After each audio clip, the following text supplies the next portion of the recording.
Hello, hello, hello, hello, hello. Can everybody hear me?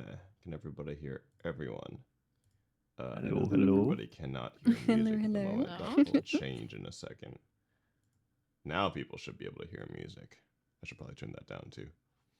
How's everybody doing today? Welcome in, welcome in, welcome in to our 6th episode of D&D. I guess I should say hello to the people in the chat. There's so many people chatting that I don't know who to say hello to. So I'm going to scroll up like halfway and start from the first name I see, which is my own. So I'm not going to say hello to myself. But hello, Lady Demista. Hello. Oh, who's this Morty Ferem guy? Hello, Lady Chaos. Hello, Briar Pelt. Hello, Castle Rat. Hello, DJ Chirio. Hello, Anubis Phoenix 181. Hello, Justin VDD. Hello, who's Ailey? Hello, Saluna Black. Hello, Mookie Mook. What do I want to make louder? What do you want me to make louder? The music or what? Hello, Alex Lamia. Welcome in to... Yeah, didn't I just say that? I think I just said chapter 6 of D&D Reverie. We're gonna start it off. Not the music. Say hi to you. Okay. Hello, yes. Hello. Gosh. Hi. Don't hold a gun So to damn my head. needy. Jeez. Say hi. Our voices.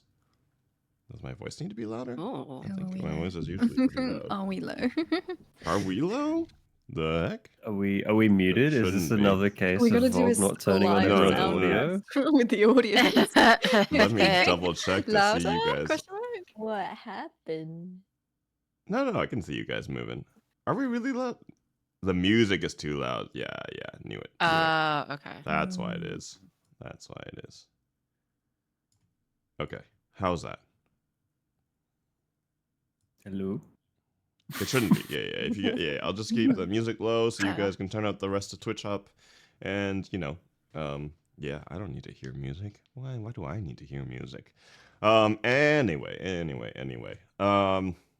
Let's start out by introducing our cast, starting from the left. Hello, I was mid-swallow. hello.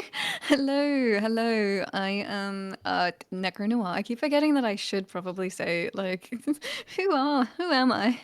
Who are you? Anyway, hello. It is lovely to see everyone again. How are we all in chat? I hope we're doing very well. I've forgotten what I should say. What should I say? She sells seashells. She sells she's nope. That one. Nope. You got Anyway, 3 words in. Yeah, so that was look. I talk for a living. And I can't talk. Anyway, okay, I'm gonna pass it on. Dalgona, love. Speak. Hi. Hello. How's it going? It's me back again, Dalgona. I had nap, I have coffee, I'm gonna be so energized. I'm ready to make this robot my friend. Yes. Gonna get in here with the big energy and pilot a mech. Get in the damn robot, Shinji.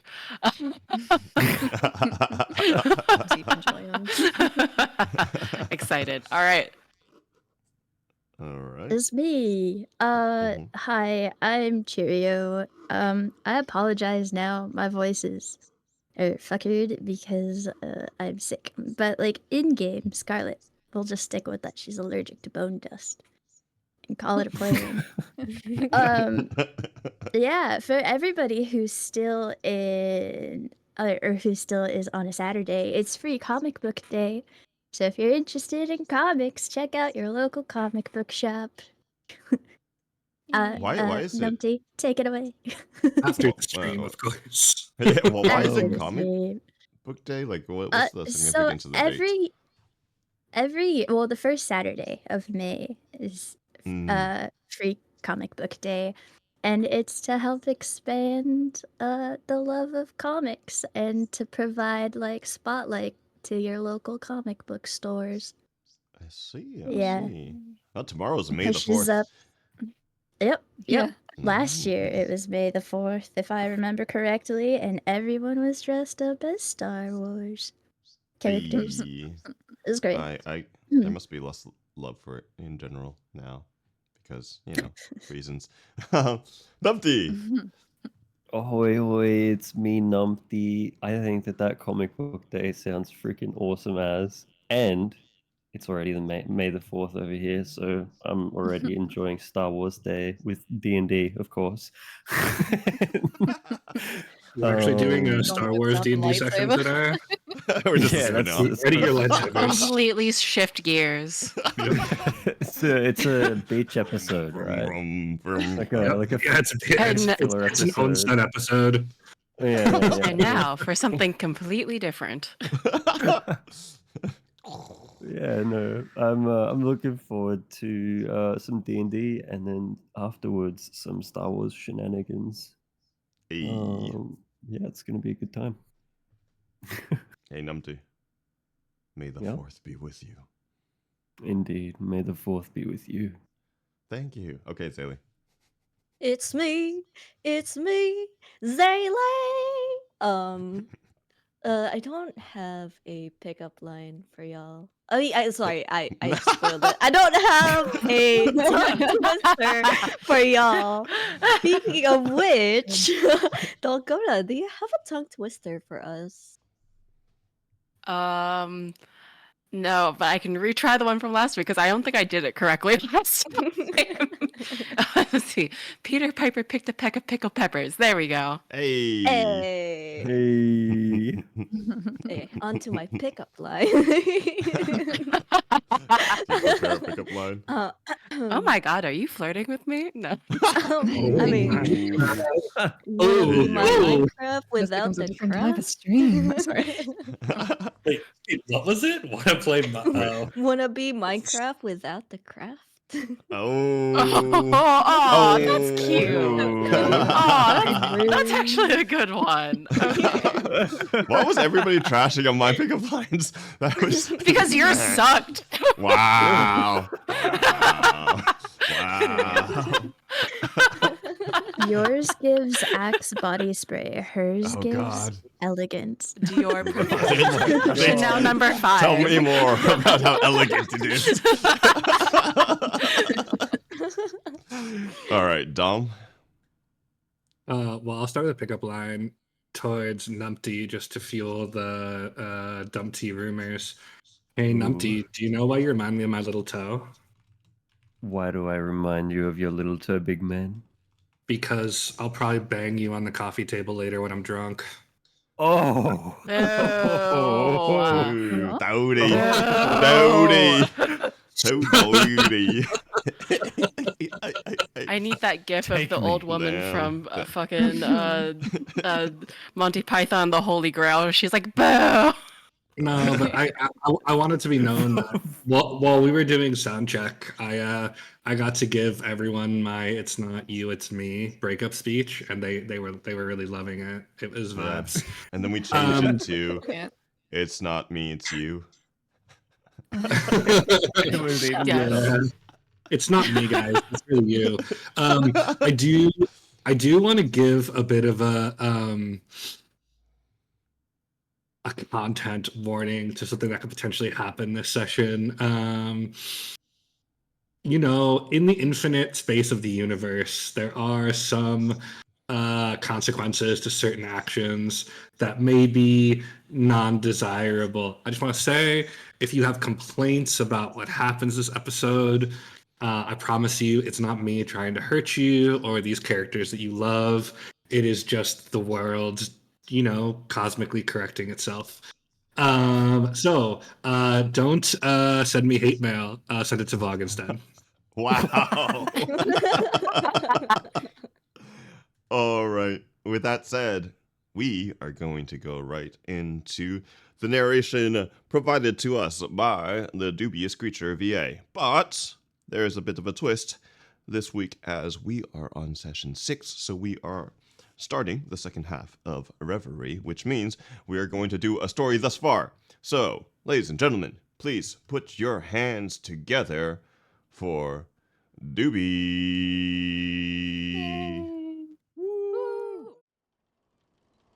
Previously on Reverie. Friends, loved ones, and strangers, gather close as we dive back in time to explore the story of Reverie as we know it. Our story begins aboard a slave vessel by the name of the Malefica, where a ragtag group of adventurers sit behind bars, awaiting whatever cruel fate lies in wait for them. Among their numbers sits Mortarian, an enigmatic Aasimar whose nights are plagued with haunting visions, Thyra, a hulking Minotaur woman with a normally tranquil disposition, and Caldwell, a narcissistic prick. Joined by an elderly dwarf named Garrick, these four soon hear a commotion on deck before being joined by two other wayward adventurers. Alarie, a young elven woman with nimble fingers, and Whisper, a curious air Genasi. Deciding not to waste time, Alarie seeks a way free of the party's current situation. She summons blades with the power of her mind and easily picks the locks of cages they sit in. With their plan formed to fight for their freedom, the party makes their way towards their equipment when they are joined by Lottie, a talking parrot that seems quite familiar with Caldwell, even going so far as to call him Master Caldwell. Armed and prepared, the group make their way on deck and attack their enslavers. It is a hard-earned battle, as the party is still recovering from weeks of enslavement. But after much effort, the captain of the ship, Lucius Varitor, finally falls. As the dust settles, Lottie descends upon the fallen form of Dragon, the first mate of the slave ship and her tormentor. Her feathered body erupts in a shimmer of gold and green magic to reveal a small fairy.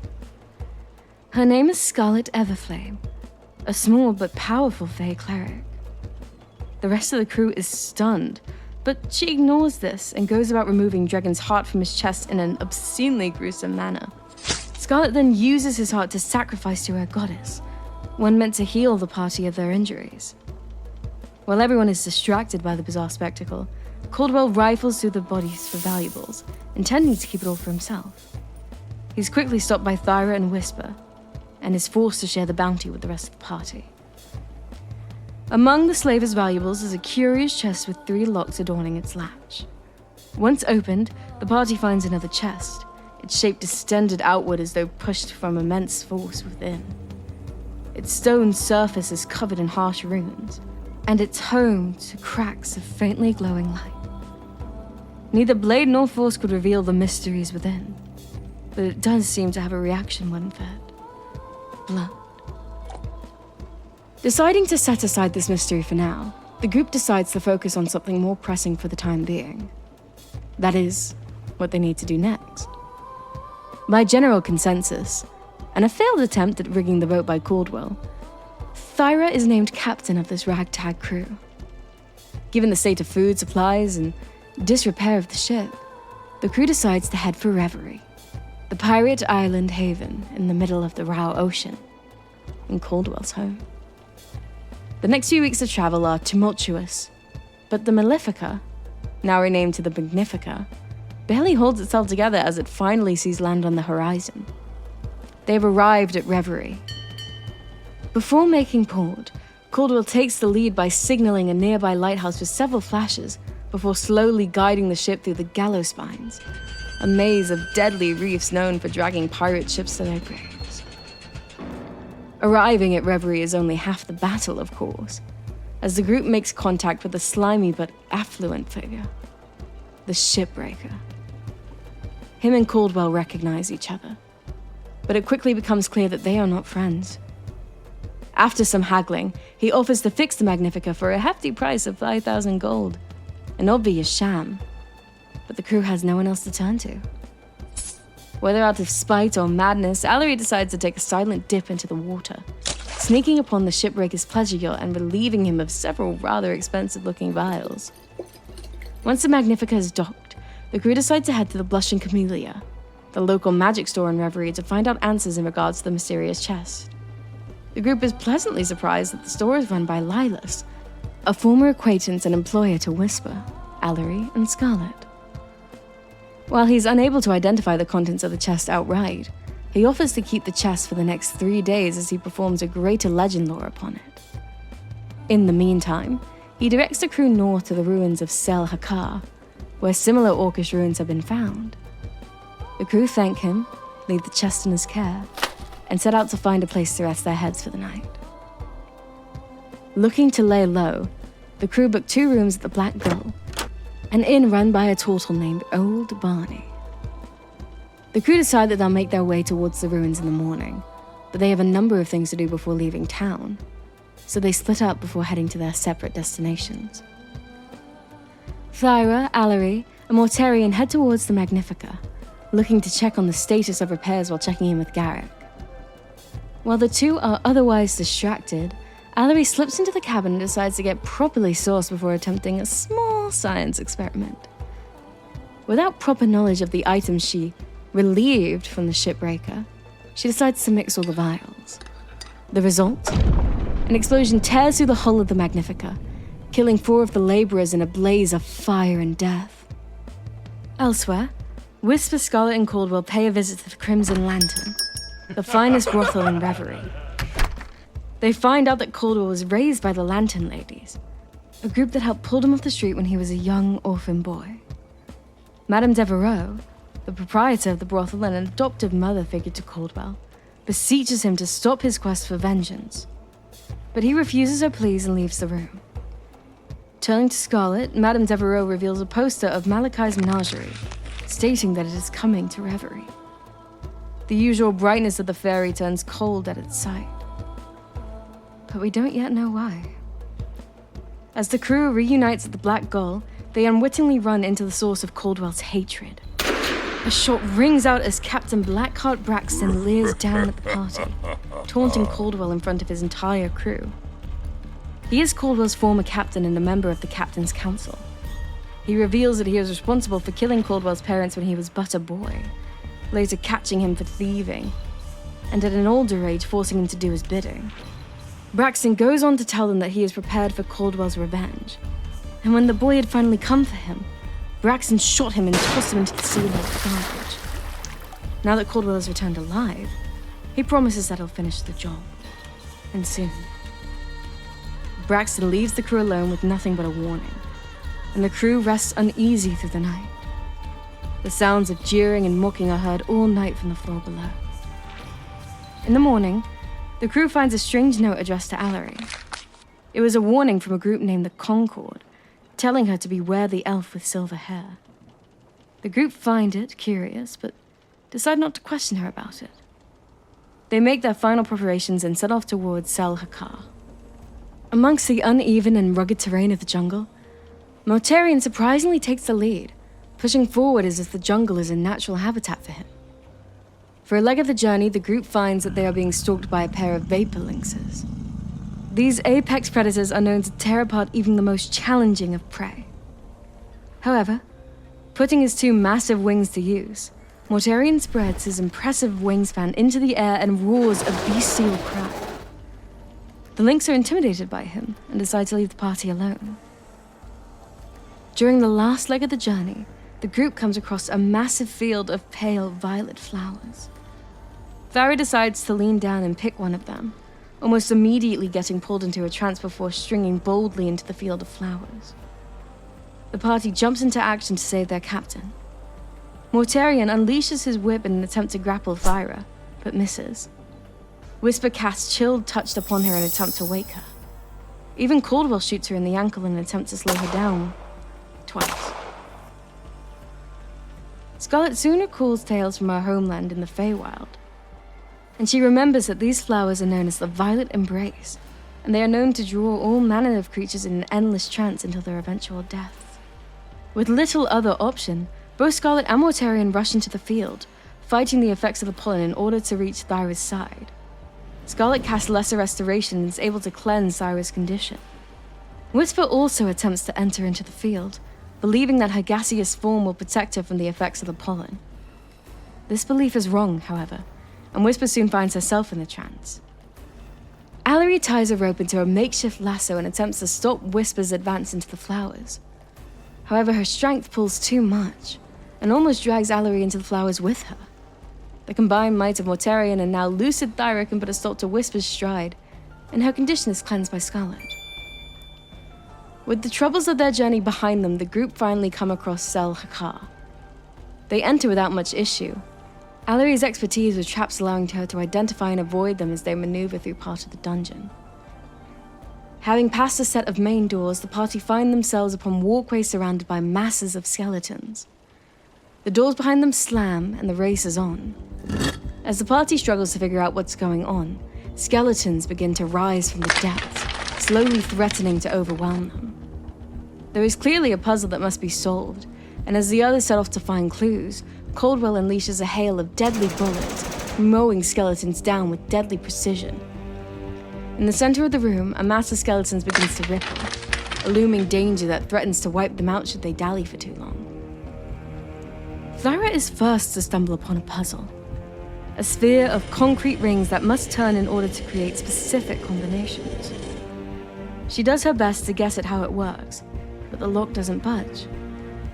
As the mass in the center of the room begins to grow, Scarlet flies near it and unleashes a magical flash across the walkways. She casts Turn Undead, and the movement falls deathly still.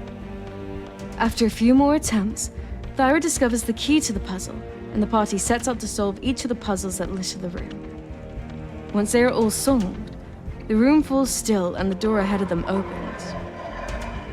With bated breath, the party peers through the doors of the next room, only to come face to face with their next obstacle, a giant automaton. Now, my friends, Please suspend your disbelief. The first leg of our journey is over, but the best is yet to come. Gather your courage, your mettle, and your wits as we enter into the second half of Reverie.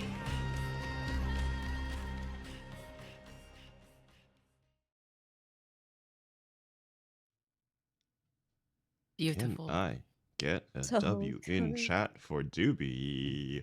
Huge Please, W's. Beautiful, stunning, never been seen before, completely original. Completely original. Breathtaking. Genre defining. But Yeah, seriously, as wonderful as always. always. Designing? Yes. Yeah, I mean, she's my favorite Yeah. ASMRist, period. Whoa, Wow, except the for truth Zoe, come whose out. videos I have to comment on. Kidding. Apparently. But yeah, as always, huge thanks to Doobie, who, if my voice could be half as amazing, I would quit every job I've ever had and be a DM forever. Thank you so much. Yes. And if she ever decides to DM, I'm just saying, I'm there. So, as our lovely, amazing narrator said, we are currently deep in the temple of Zel Hakar, deep in the jungles of Reverie. These lands are wild. These lands are untamed. And maybe have not known the touch of man in quite a long time. In this temple, it is clear that this temple was not built by human hands. It is old, perhaps older than humanity's existence on this island. For before humans, there were other folk here. Orcish folk. As the door closes behind you, sealing the bone mass which has since gone back to rest behind you, you step in to the heart of this temple. There are no other exits from this room, at least not any exits you see. You are in the entrance to a vast and solemn chamber, nearly cathedral-like in proportions. The ceiling rises high overhead, shrouded in shadow and webbed with hanging vines. The far wall, spanning the entire back of the chamber, is filled from floor to arch with 7 immense murals, each one framed in black stone and worn by age, their figures locked in silent, still poses. Near the entryway, where you are right now, your eyes are drawn to a grim sight. The corpse of a dwarven woman lies not far from the threshold, although she is no longer whole. Her upper body slumps against the base of a column, one arm stretched limply forward, as if clawing towards the room's center. About 10 feet away lies the lower half of her body, twisted unnaturally at the waist, the severed edge stained dark on the stone, the dry blood turned the color of rust. Her chainmail, though dulled with age and streaked with green corrosion, still clings tightly to her form, and the remains of a rusted shield lie nearby, split cleanly in two. A mace, its head pitted and orange with decay, rests beside her hand as though dropped mid-swing. Looking at this corpse is fresher than many of the others you saw in the trap hallway behind. It's hard to tell exactly how old, but not very. At the heart of the room, drawing your attention, and indeed the focus of our image here, kneels a massive automaton, easily 15 feet tall, even in its folded posture. Its shell was once plated in fine metal, but is now caked with rust, grime, and filth. Gaping holes pierce its chest and side, where something immense must have torn through its frame. Deep gouges run across its back and shoulders, and in several places, the metal is peeled open like fruit, exposing gears and skeletal struts. Moss and vines have begun to grow from the wounds, creeping up its legs and arms as though they are reclaiming this creature. Mostly hidden behind the automaton, an altar of black stone rises under the murals. Its surface cracked and pitted. So, my friends, as you take in this sight before you, many of you still wounded from the confrontation in the room below, what will you do? I, Scarlet, I'm gonna transform back into a fairy and start off. I'm gonna start drawing little flowers in like this little circle in the dust on the floor. All the while, I'm gonna take 10 minutes to do that. All the while complaining about how much I want to get out of this place. It's fucking. I'm tired of this place.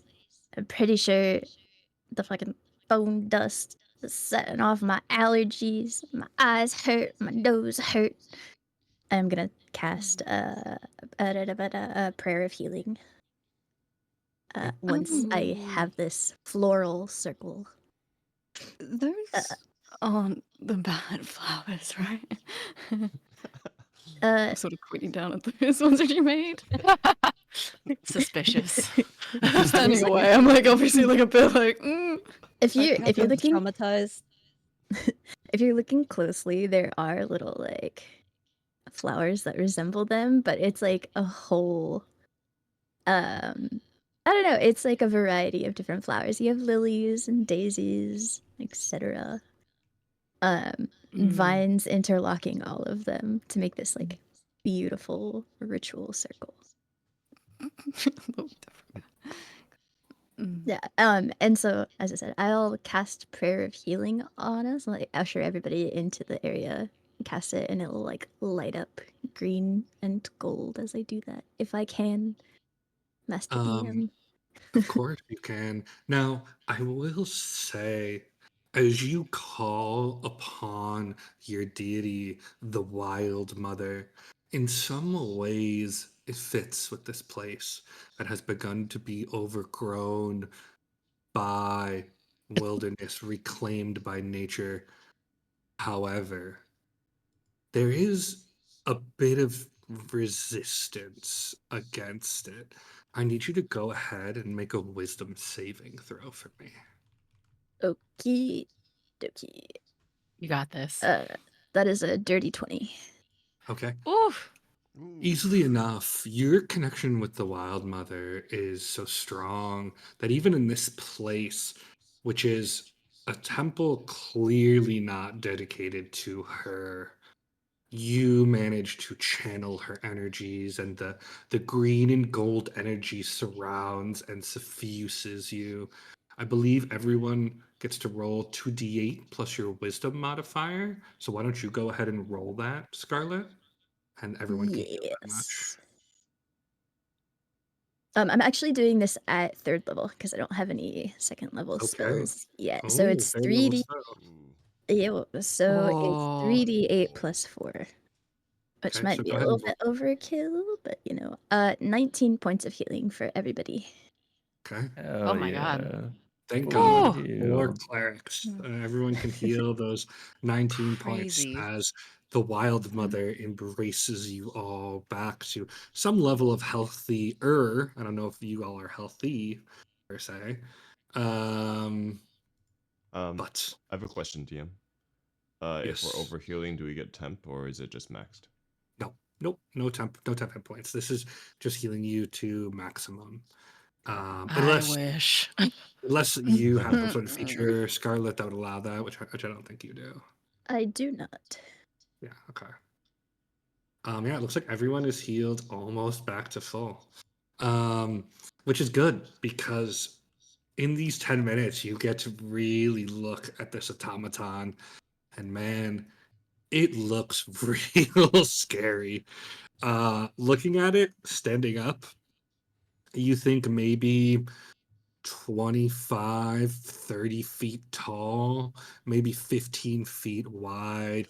You see, held in one arm is what looks like a large cleaver, but it's wrapped in chains around the arm.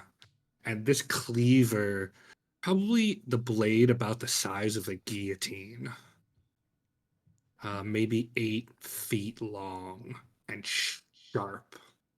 Although, to be fair, like the rest of this, pitted with rust. You While think, I despite how sharp or unsharp it is, you definitely don't want that hitting you. have we walked into the room? Are we in the room? No, you're like in the very nave. I mean, this is a massive chamber. This chamber is about 250 feet by 250 feet. You are like right by the door, I'm assuming. Okay.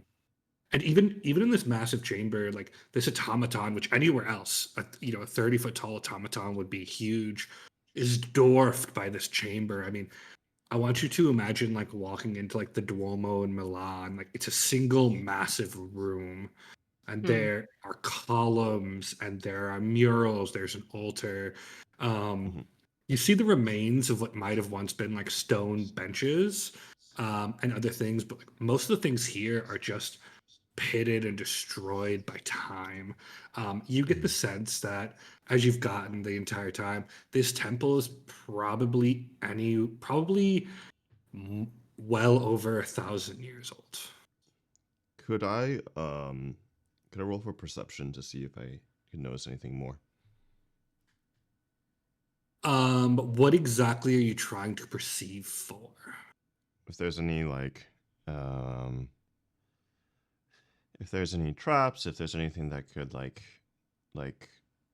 we see the body of the dwarven woman, like how old the body of the dwarven woman is, how long ago she died. Yeah. So examining the body to try to determine like cause of death. I mean, cause of death, I think in this case is pretty obvious. But to determine like age, that would be a medicine check. A perception check would be like going through her pockets or like looking through her shit. But she's inside the room and we're not in there yet, right? Yeah, she's about 10 feet away from you.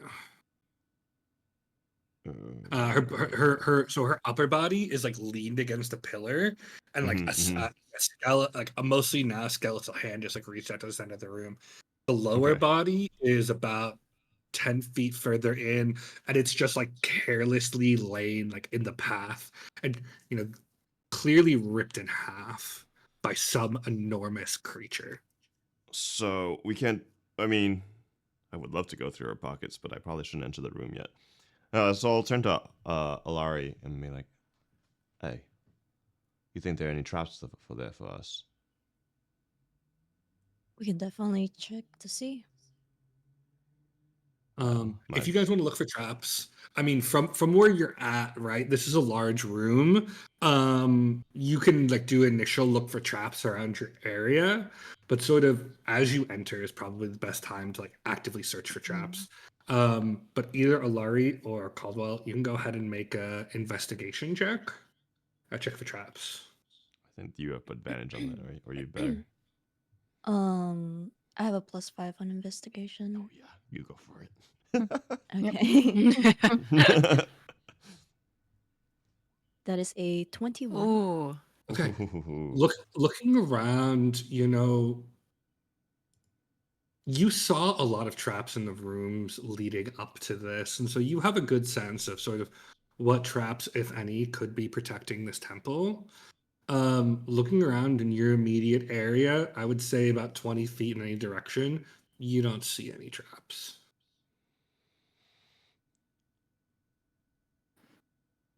So, Okay. shall we push on I'll let ahead? them know that. Yeah, I guess while this 10 minutes is going on, is there anything anyone else wants to do, or should we just skip to the end? So actually, Whisper is going to go over to the dwarven woman, and she looks like weirdly distraught. Like there's no way that she knows this woman. But like if anyone's like listening or like really like paying attention to her, she's over there and she's like investigating, but she's also like saying like a prayer under her breath in dwarven. Okay. Yeah. looking at this corpse, it is mostly desiccated at this point. But as you begin to pray, you actually do see there are a number of items on this corpse that look like they have been not ravaged by time here. One of them, the most obvious given what you're saying and the fact that you're praying, is you see around the skeletal neck, tucked into like the rotting chainmail, what looks like a holy symbol. Oh. And is it not Moradin? That's trying to remember the. It's not Moradin. Go ahead and make a religion check as you look at this. Can I assist? Sure. Yeah, Scarlett, you can run over to her shoulder and sort of assist, so you can make that with advantage. Great. Oh, I forgot to. Well, we'll just use that because that's a dirty 20. Okay. This is a relatively well-known symbol. You see the three eyes of Ayun, the knowing mistress. Notably, while many things on this body are clearly showing the signs of age, this holy symbol looks as though it was crafted yesterday. Yesterday. Yeah. I'll take a look at the holy symbol as I'm assuming that you picked it up, Whisper. Yeah, I think I'm gonna yeah, like she's still kind of like muttering under her breath, but she's not taking it off the body, but she is kind of like holding it in her hands, like kind of it just being like, what? Like because I'm assuming that dwarves don't normally worship Ayun. Yeah, feel so crafted yesterday. you see suspended on its chain of fine linked mithril, the amulet features a smooth hovering stone disc that spins gently in place while you open it. It's like there's like a little like it's like the three eyes. As you take it, it gently spins. Oh. Yeah, three like the an etch of three eyes, sort of in a triangle, almost like a triforce. Three interconnected eyes, the symbol of Ayun. Seeing this holy symbol, Caldwell is going to recall that he had looted a similar holy symbol from the body of his Thyra's and Mortarian's previous captain before they had been voluntarily forced onto Lucius's ship. And he'll just take it from his pocket and compare it side to side. They are very similar, although the one obviously on the body is much, much finer.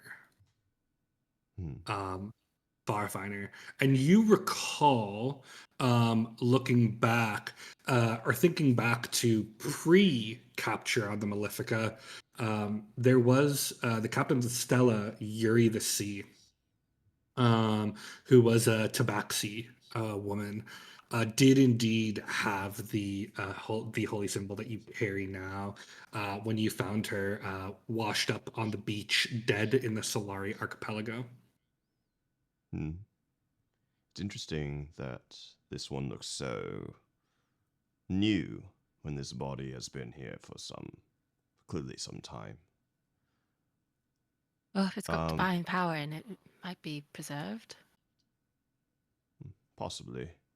Can I search the body to see what else is not has not been kind of touched by age? You said a lot of things have been preserved for a number of things. Do an investigation check. Okay.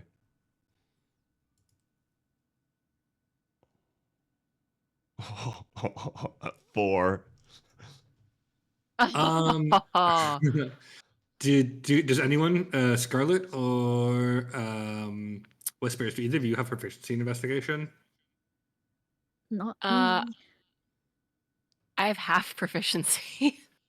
Okay, go Because ahead I'm a bard. and roll that with advantage. Roll it one more time. Okay. Just roll Yeah. it. Let's see. I mean, this is not 16. a hard check. Okay. Looking through the body, you find 3 items. That's so. In general, this body has been here enough for it to desiccate significantly. You know, the chainmail is rusted and green. The mace is pitted. Now, without a medicine check, I can't tell you exactly how long it's been here, but it's been here enough that everything on this body should show signs of wear. There are 3 things that do not. The first of which is the holy symbol around her neck. The second of which is in one of the pockets, you see what looks like a set of goggles that also do not show any sign of wear. And then mostly hidden under the body is what looks like a gray cloak that also looks like it was Interesting. weaved yesterday. Can I pick up the gray cloak and take a look at it? Yeah, you sort of have to unclasp it from her. The brooch is a stylized eye that clasps at the collar. Looking at the cloak, it's woven from dense light gray fabric with a faint sheen. Along the hem and inner lining, you see fine silver thread that forms a number of runes that you're not familiar with. It looks to be very finely made. Well, she won't be needing this anymore, will she? And I'm just gonna stuff it in my pack. I'll inspect the goggles. Okay. Looking at the goggles, they're crafted from fine, supple black leather and fitted with polished green lenses. The goggles are reinforced with small bands of brass, and you can tell this brass is etched in arcane patterns. The lenses catch even the faintest light, casting subtle reflections against it. Oh. I'm just gonna I'm not gonna put them on, but I am gonna hold them up to my eyes to just kind of peer through them to see if they do anything.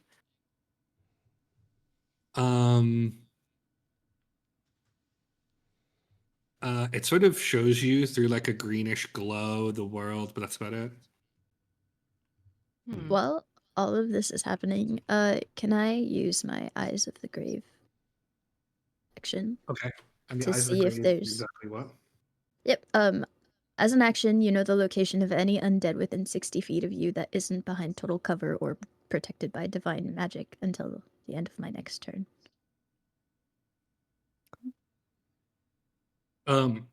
You channel the strength of the Wild Mother, and you sense it. Nothing like that. Perfect. Lottie. Well, you. this is. Yes, Mr. Caldwell. Could you perhaps take a look at this body to see how long it's been here? Sure. I'll hold my nose and look over the body. Can I make a medicine check? Go ahead. Dirty 20. Ooh. Okay. This was the body of a middle-aged dwarven woman. She was about 4'5", which is about average height for a dwarf. You can see clearly some sort of adventurer. I mean, you see some scarring where some bones were broken. Looking at this body, I mean, cause of death is apparent. The spine was literally pulled out of the lower body. Respectable. This person was torn in Yummy. half. Yeah, and you see the spine. It was of such force that there's a clean slice through the spine. Like this person was ripped literally in half. This corpse has been here for about 30 years. Let him know. It's been about 30 years, and it was kind of a brutal death. I'm not gonna lie. You can also tell, looking at the fingers, this person was a relatively powerful cleric. You see at least a 5th level spellcaster based on the amount of rings on the fingers. I'm scared. Are we sure we want to be here? While 'Cause this I- is going Maybe on, proceed with caution. Is this best to I leave? No? would like to investigate without talking to anyone else. I would like to investigate. So she was, you said, described her as reaching for the center of the room. I would like to go towards the center of the room to see if there's anything on the ground. There is it just the So- automaton? The center of the room, there's an automaton, and then about 40 feet behind it, there's an altar. Does it seem like she was going for the altar? Bad decision Honestly, right now. it's hard to divine or ascertain the this corpse has been here for a long time. Now, if you had a spell like Speak with the Dead or something like that, you could perhaps question it and divine its intentions, but without anything like that, be hard. Now, Hmm. you do have a cleric who may or may not have prepared Speak with Dead. You have a cleric who is not prepared to speak with dead. Yes. Now, that being said, I believe Speak with the Dead is a ritual spell. Is that correct? Or am I incorrect about that? Maybe that's just a Baldur's Gate thing. I wanna say yes. I can look through spells. Let me see. Known spells. One moment, please. It is not. Nope. No, not ritual. You correct. Yes, it is not a ritual. You don't have it prepared, do you? No. Nope. Then I suppose this the intentions of this individual will be not known. Now that being said, you guys could choose to long rest here, and then Just try to walk Scarlet through. could prepare the spell for tomorrow. Now that would require you to rest in this room for a significant amount of time. Yeah, I'm not sure. Up to you guys. I Oh. am kind of tapped on spells, my friend. Watashi no Tomodachi's. And I mean, we could always try. There's no. Could try. before that, I mean, just take our time, yeah. Take our Watch the time, like looking at the thing. murals and stuff. Yeah, inspect the Before- automaton. All things considered, we're pretty safe in here. excuse me, but before we decide that we are safe here, perhaps we should walk around the room with our dear rogue in the lead to see if the entire room is Safe, I believe the word yes. is you're looking for. I did. I was looking for safe. Yes. Sorry. It's been a day. Sure. I'll stay close to the big guy just in case. But All right. yeah, you're Specifically, right. Alarie should the walk around altar. it. You're ready? Alarie, go ahead and so is anyone going to aid her in this? Anyone else proficient in investigation? I can I'm assist, proficient. kind of, because I have half proficiency. Oh wait, I'm rolling. Does anyone have full proficiency? Not I. No.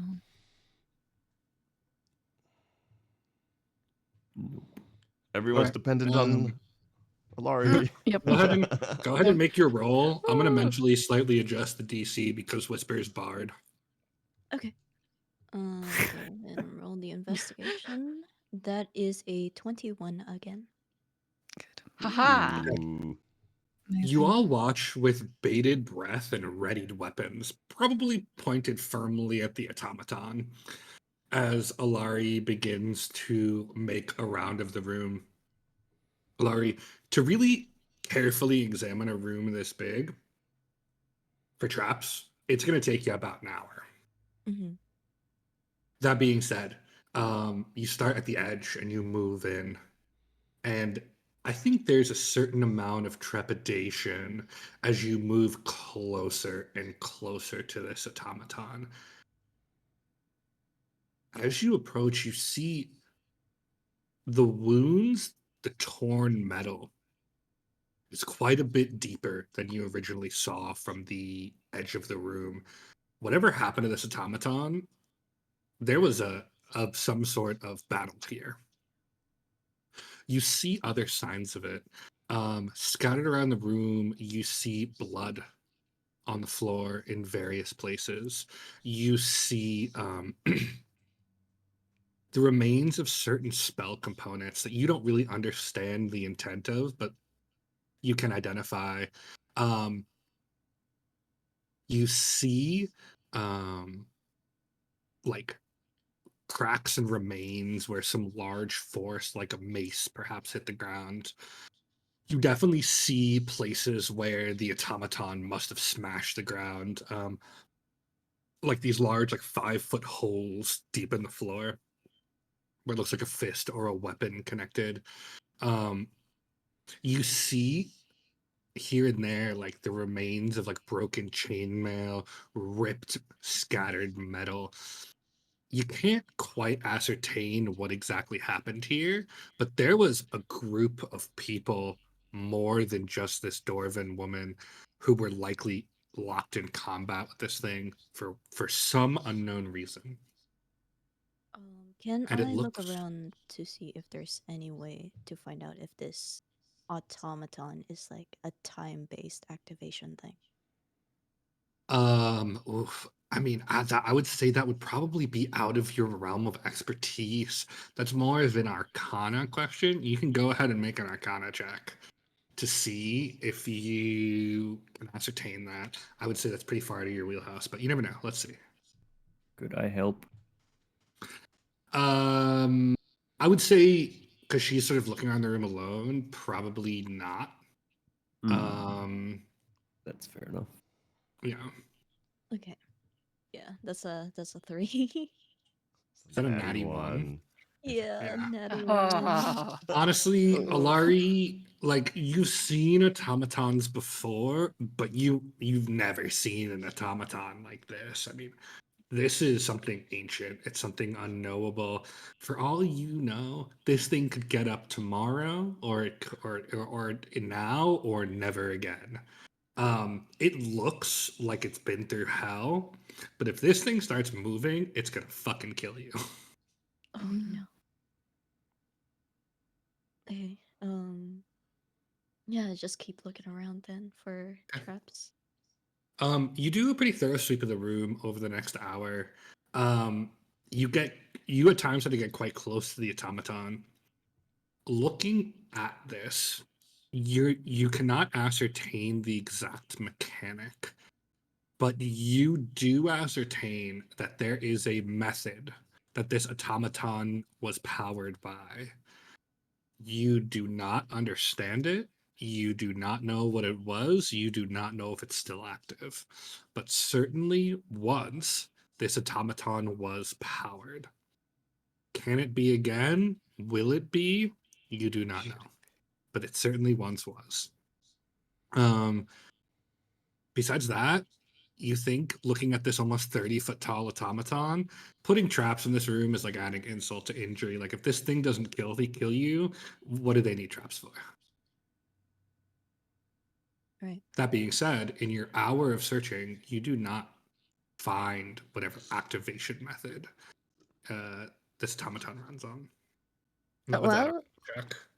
While Alarie was searching, could I have taken a short rest? Like, would that be short rest time, or were we? You can. What are you hoping to get out of a short rest? Because it's not going to show you slots. Spell slot. No. I get I get a channel divinity back. Per Yeah. short Okay. rest. Yeah. This is time for a short rest if anyone needs it. Okay. Yeah. Nice. Get my surge action back. Oh, good. Oh, that's actually really good for you as well. Nice.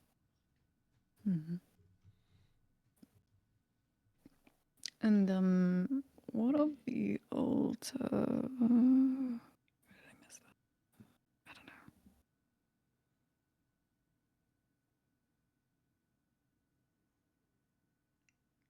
All right then. If Alarie thinks we're relatively safe, then perhaps we should set up camp. Seems like a good enough room. Seems like the only room we have access to. That or we sleep with the skeletons. And I'm not doing fan that of puzzle that. again. I refuse to. Yeah. Was the door behind us like locked or locked? DM Dom? I mean, it's closed. It did I'd like to go seem. push on Go it. ahead. It opens. Like, okay. And it opens back into the room filled with grates, filled with bones. Mhm. Oh, I'm closing it again. I think it's better to stay in here. Better not rise the mound, you know. I guess, yeah. Setting up shop here would be, potentially safer. There were no, indications that the thing will, you know, rise up while we're sleeping, right, Alarie? Not that I saw. This thing is powered by something, but I don't know what. Couldn't find Perhaps it. we should. Uh, Perhaps we should sleep in shifts in case that thing does decide to wake up. Absolutely. Right. Right, let's probably stay in a corner, though. Shouldn't be too close to it, I guess. Preferably near the door as well, perhaps. Yeah. So, do any of you who picked up these magical or potentially magical items wish to attempt to attune to them? Yeah. Sure. I mean, why not? So who took what? I have the I goggles. took the cloak. Okay. I don't think anyone took the holy symbol. Yeah. Was that Okay. left? Okay.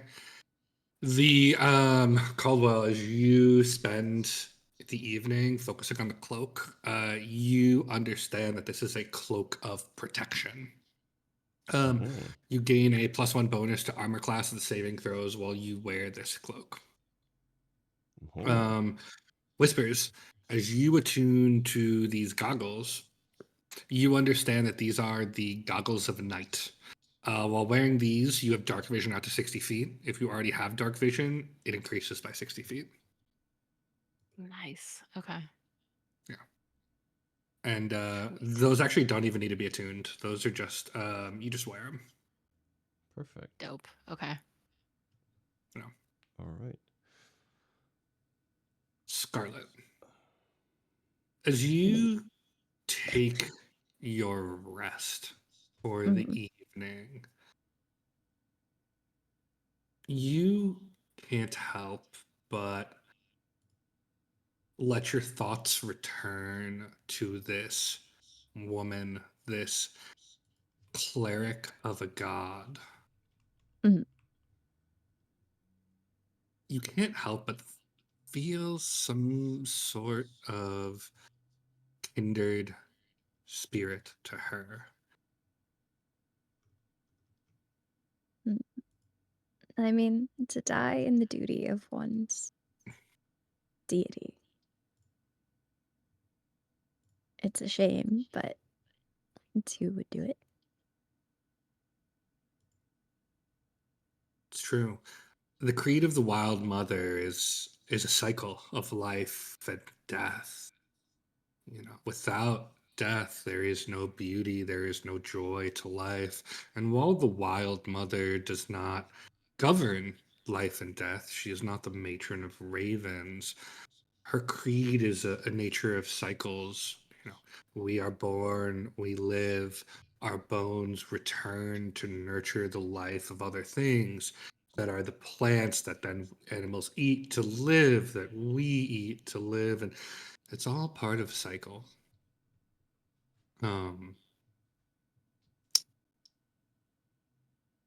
Yeah, it's just sort of a moment of seeing, no matter how powerful one is in their belief of their deity, that in the end, you know, we are not but dust. We all must return. Yeah. Okay. You all wish to take a long rest. What watches are you going to take? if any?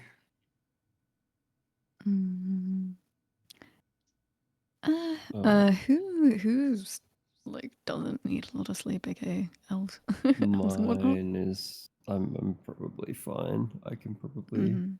stay up Mm. for a Do we little probably bit. want two? Probably two to take on.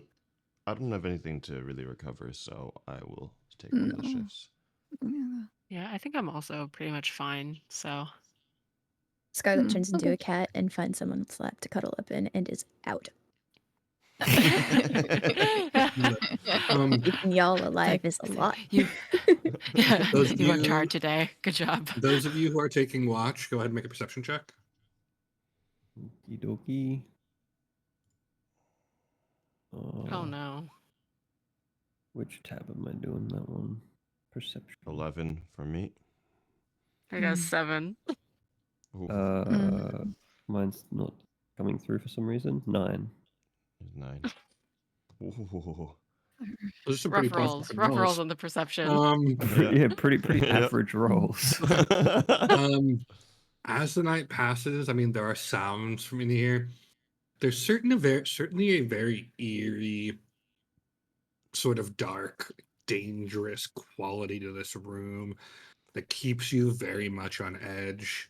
But it seems as though in the corners, shadows move and shift outside of the torchlight you set up because this chamber is completely dark. That being said, the night passes uneventfully. You all wake up in the morning. I wouldn't say well rested, but rested as much as you can in the deep, dark dungeons of Zelhakar, where danger may await less than 100 feet away from you and certainly awaits right behind you.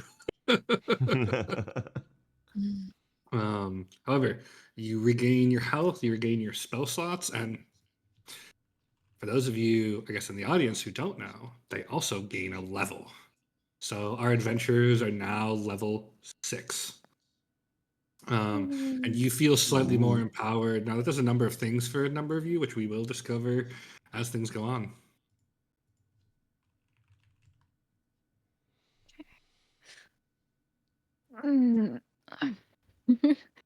Getting up. Has anything changed in the room?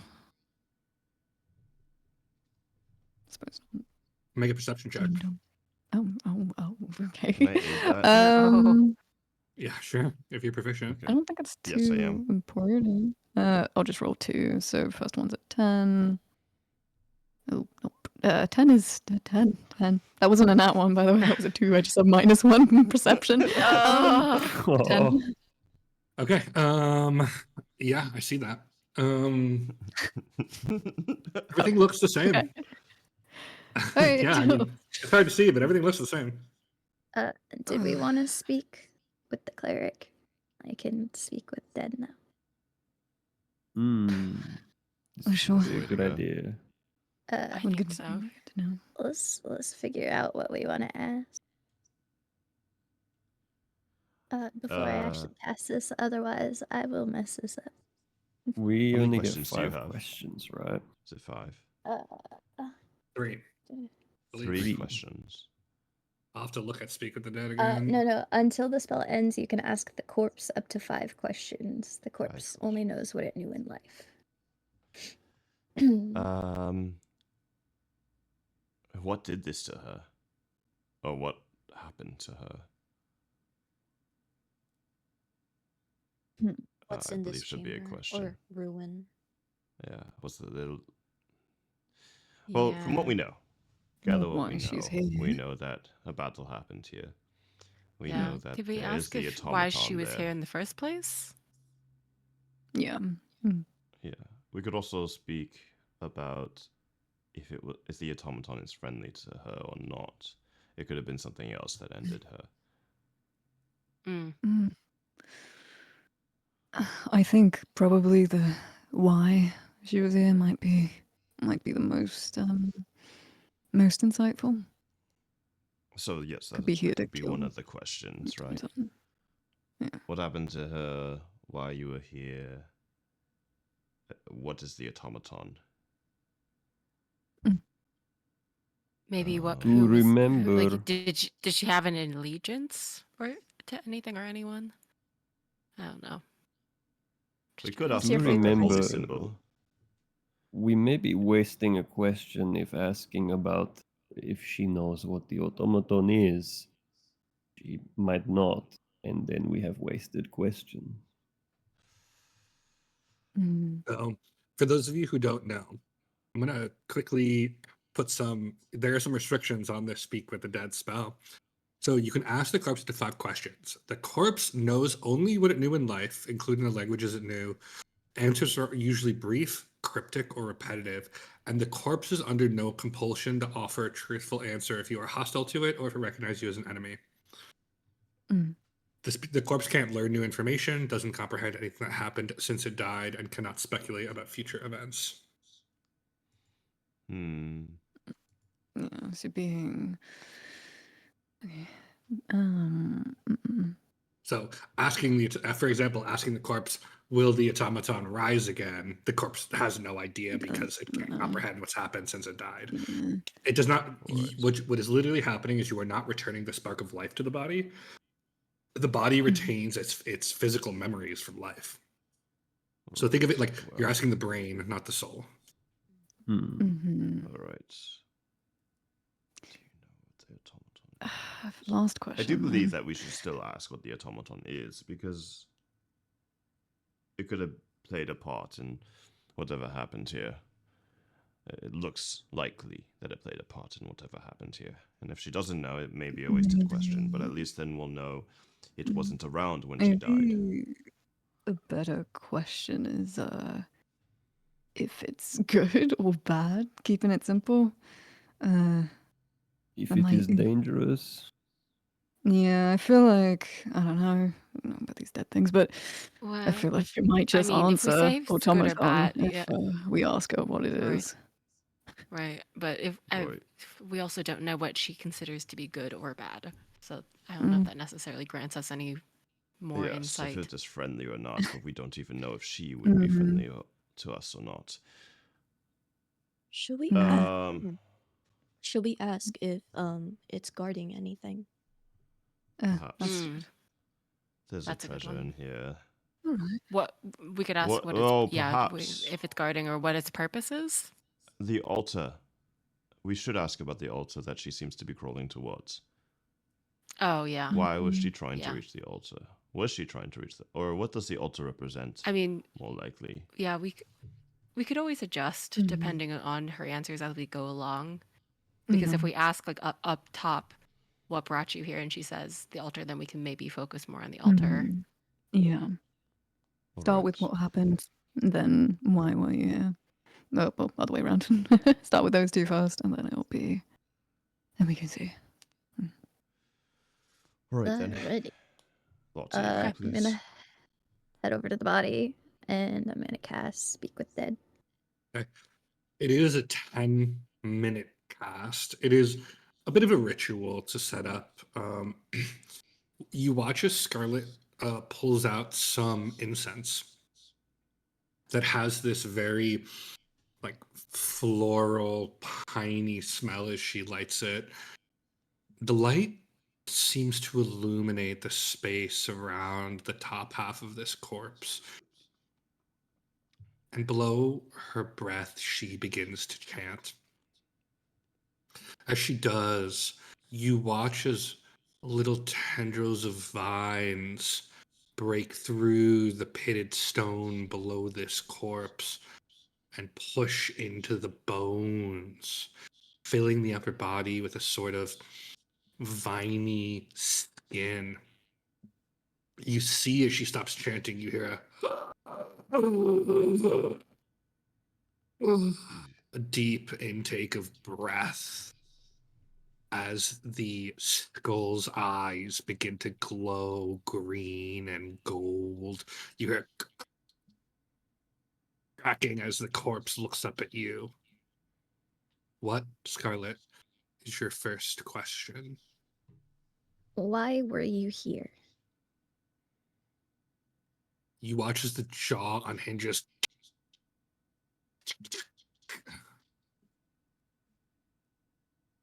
Find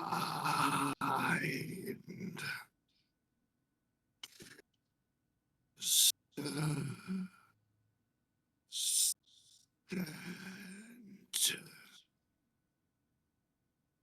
by Al.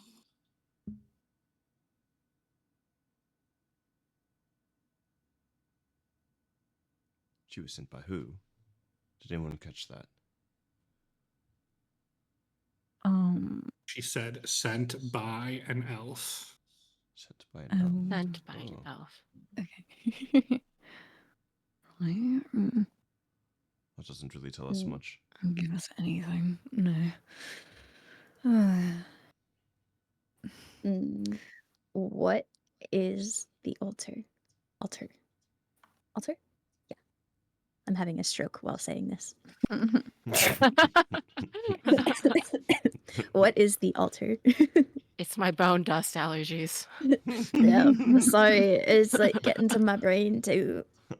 You watch as the skull cracks open again. She says, I don't know.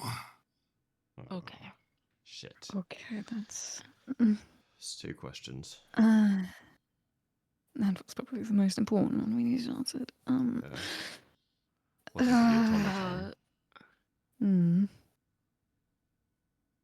What is the automaton? What is the Automaton. automaton? Guardian protector activated when we took the chest. The chest. Do you see a chest she wasn't around? I alone. don't. Is it? No. Wait. What did it say exactly? Did anyone catch that? It activated He when said When when they we took the took the chest. chest. Yeah. we took the chest. Is it perhaps the chest that we currently have? Not that we can I ask I'd mean- say that. it's highly likely. I guess asking where the chest now is might be a question, but Well, Where sh- is I she? don't know. She would not She's- know that if we she's didn't make dead, it out yeah. of here. true, but I suppose. But should we ask more about her employer then? Because if this is the chest, if the chest we have is the chest she was sent to retrieve, Mhm. what does what did her employer want with it? Well, perhaps Yes. what the chest is exactly. If she... Right. Mm, Unless she I wasn't mean- told. I might be throwing something just out there, but she said an elf. There was the Yes. rumors of that elf. The elf with the silver white eyes. Yeah, silver But eyes. this was Uh, 30 years ago. True, but I mean, Elves live a very long time. That's true, Perfectly but plausible. the timing of us arriving in town... Mm. And we were in the middle of the Raw Ocean. Well, Lucius wasn't headed in this direction. We were headed for the Salpeter mines. Well, yeah, no point asking in that right now. I think. Yeah. What is the Yeah, chest is what probably chest? the question What we should ask at the moment. What is the chest?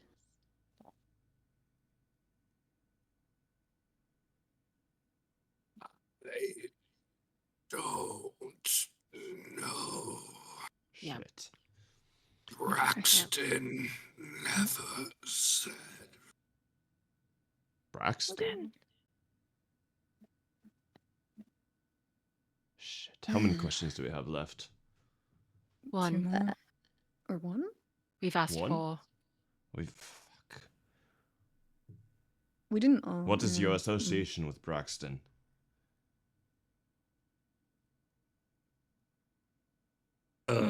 Charlotte has to ask I- the question. I know. I pause More- and I look at the group. I look at Caldwell specifically though. While that is a good question, perhaps we should find out how to get further in the dungeon. Right. I mean, There may I not feel be if we a ask that, I feel like all she's going to say is he's my employer. No, Yeah, that was I the mean, elf. Yeah. But regardless, there's no further in this dungeon if the chest is what they came here for, and if there is, she didn't make it to find out. Right. This might be true, but we're not looking for the chest. We're looking for the key. mm, mm, Perhaps you should ask about the key then. And Cobb will just walk off a bit and lean against a wall.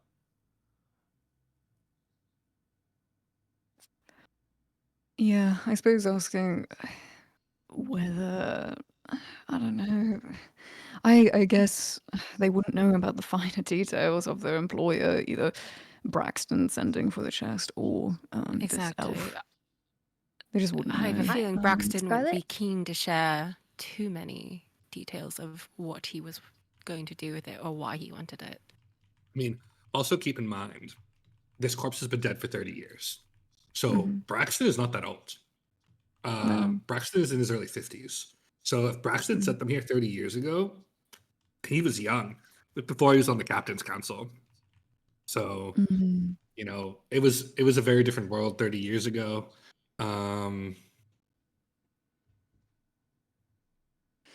Mm, mm, maybe along the lines of what was said, maybe asking if she was with Braxton at this stage, like on the original mission, I guess. Here. Um, I, I mean, there's I'll hardly turn to the liking that. corpse She did say we. and Mm. I will ask, what is your association with Braxton? And then I will look directly into Caldwell's eyes and nod. I was cleric of Ioun in Aurora. I was visited by elf with silver eyes. Mm-hmm. Yep. Dangerous, powerful, threatened my daughter, told me to come to Reverie. There were others. Anatoly, Dominius, Roshin, all sent here for the chest. Braxton working with Elf. Then she'll sort of turn a gaze to you, Scarlet, and she'll say, Eat me. He killed my daughter. You watch as a single skeletal hand reaches up and grasps the amulet, pulling it off. She reaches it up towards you and says,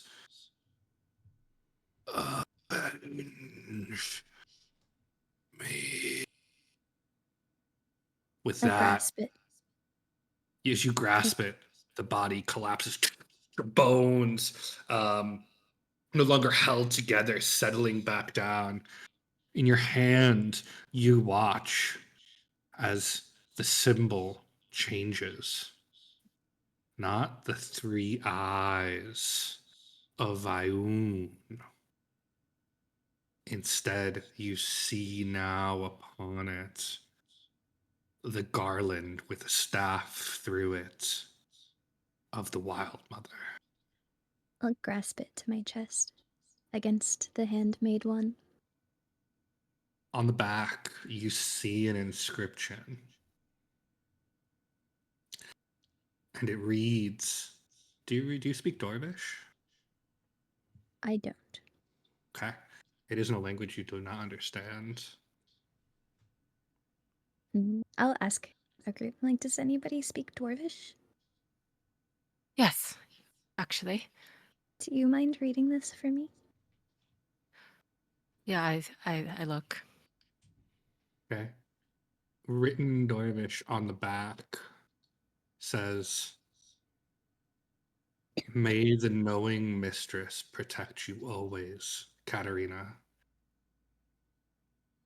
And under it's signed with the Dwarven rune for daughter, Ellie. Oh, my heart. Oh. I will kneel next to the body. And then I will say, you will be avenged. And I'll cast Gentle Repose. Yeah. And Gentle Repose is I touch a corpse or other remains. For the duration, the target is protected from decay and can't become undead. This, though, is more along the lines of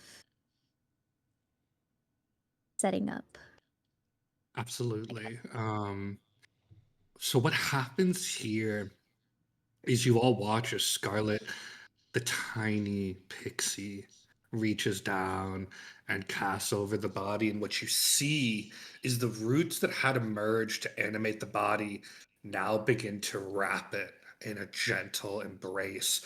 You hear the buckling cobblestones as they are broken around, as the body is slowly pulled down, out of sight, wrapped forever in the embrace of the Wild Mother. As you watch in this bare patch of dirt, flowers begin to bloom. Yellow, red, blue, purple, orange, until on the small surface at the front of this pillar, the Wild Mother has reclaimed a small part of this place in a beautiful patch of wildflowers. Can I take some of the vines and make the symbol of Ayun? Just above Yeah, where it is? easy enough. The vines malleable in your hands, you form into the rough symbol of the three eyes, and you watch as you place them down. The ground around them moves to let that symbol claim this place. The Wild Mother showing a clear sign of her association and sisterhood with Ayun, the knowing mistress.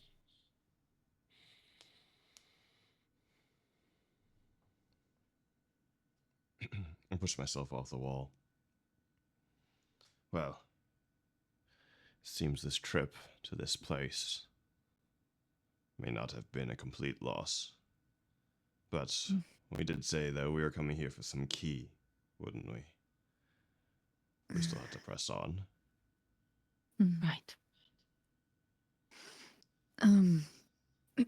Caldwell, did you have any sense when you were working for Braxton that you might still be working for this elf person?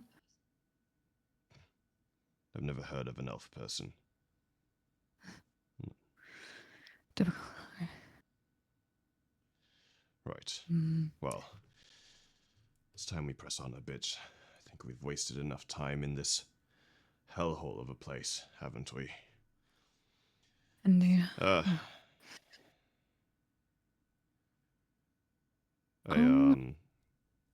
I go over to Scarlet, who is still kneeled by the grave, and I'll just put my hand in her hair and ruffle her head before being like, "Come on,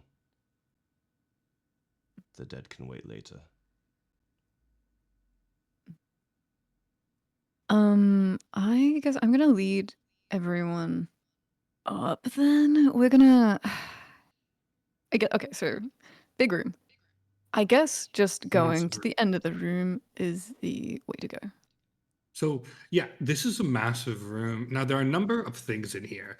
Most of Mhm. them, like there is scattered bones. There are, like I said, the scars and marks of battle here. There are like the remains of there's the remains of a second floor here that looks like it's almost entirely fallen through. There's like masonry rubble on the ground. But really, like the automaton and then the wall and altar behind it are sort of the things that catch your attention. There are like fragments of statues, there are fragments of stone benches. This was clearly once like a house of worship. There's like what looks like the remains of a lectern, perhaps. All of it, so far gone to rubble, you can only guess, given your knowledge of church and religion, what it once might have been. Can I look at the altar and kind of use my, I guess, mental imagery to see if it was roughly around the same size as the chest within the chest? Yeah, go ahead and make an investigation check. Actually, just make an intelligence check because you're like comparing. Go ahead and make an intelligence check. Okay. 9. Easy enough. The altar is far bigger than the chest would have been. That being said, looking at it, you do see what looks like in the middle, like a small inset that looks like it would have been roughly the right size for the chest within a chest. Is there... Once again, roughly. This is also, obviously not my proficiency, but I can call over to Mortarian to ask if he senses any magic around it still, since this is the altar that did apparently, that quote unquote, by the body's storytelling, did set off the automaton once they removed the chest. I'm gonna wander over and have a look around. Mortarian, there's something really familiar about this place. Is it familiar enough to give me a headache? Yes. Yeah. You've never been here before, but you swear you've seen this place somewhere far away, somewhere where you were perhaps not entirely yourself. I think you know of what I speak. I press my hand to my head and close my eyes. Ugh. Okay. As you open them, you find yourself staring at one of the murals. You see a panther-like creature that moves low through carved gravestones, its shadowy body dissolving at the edges into formless swirls. Its limbs are clean, lean, and tense, and its eyes glow a faint violet.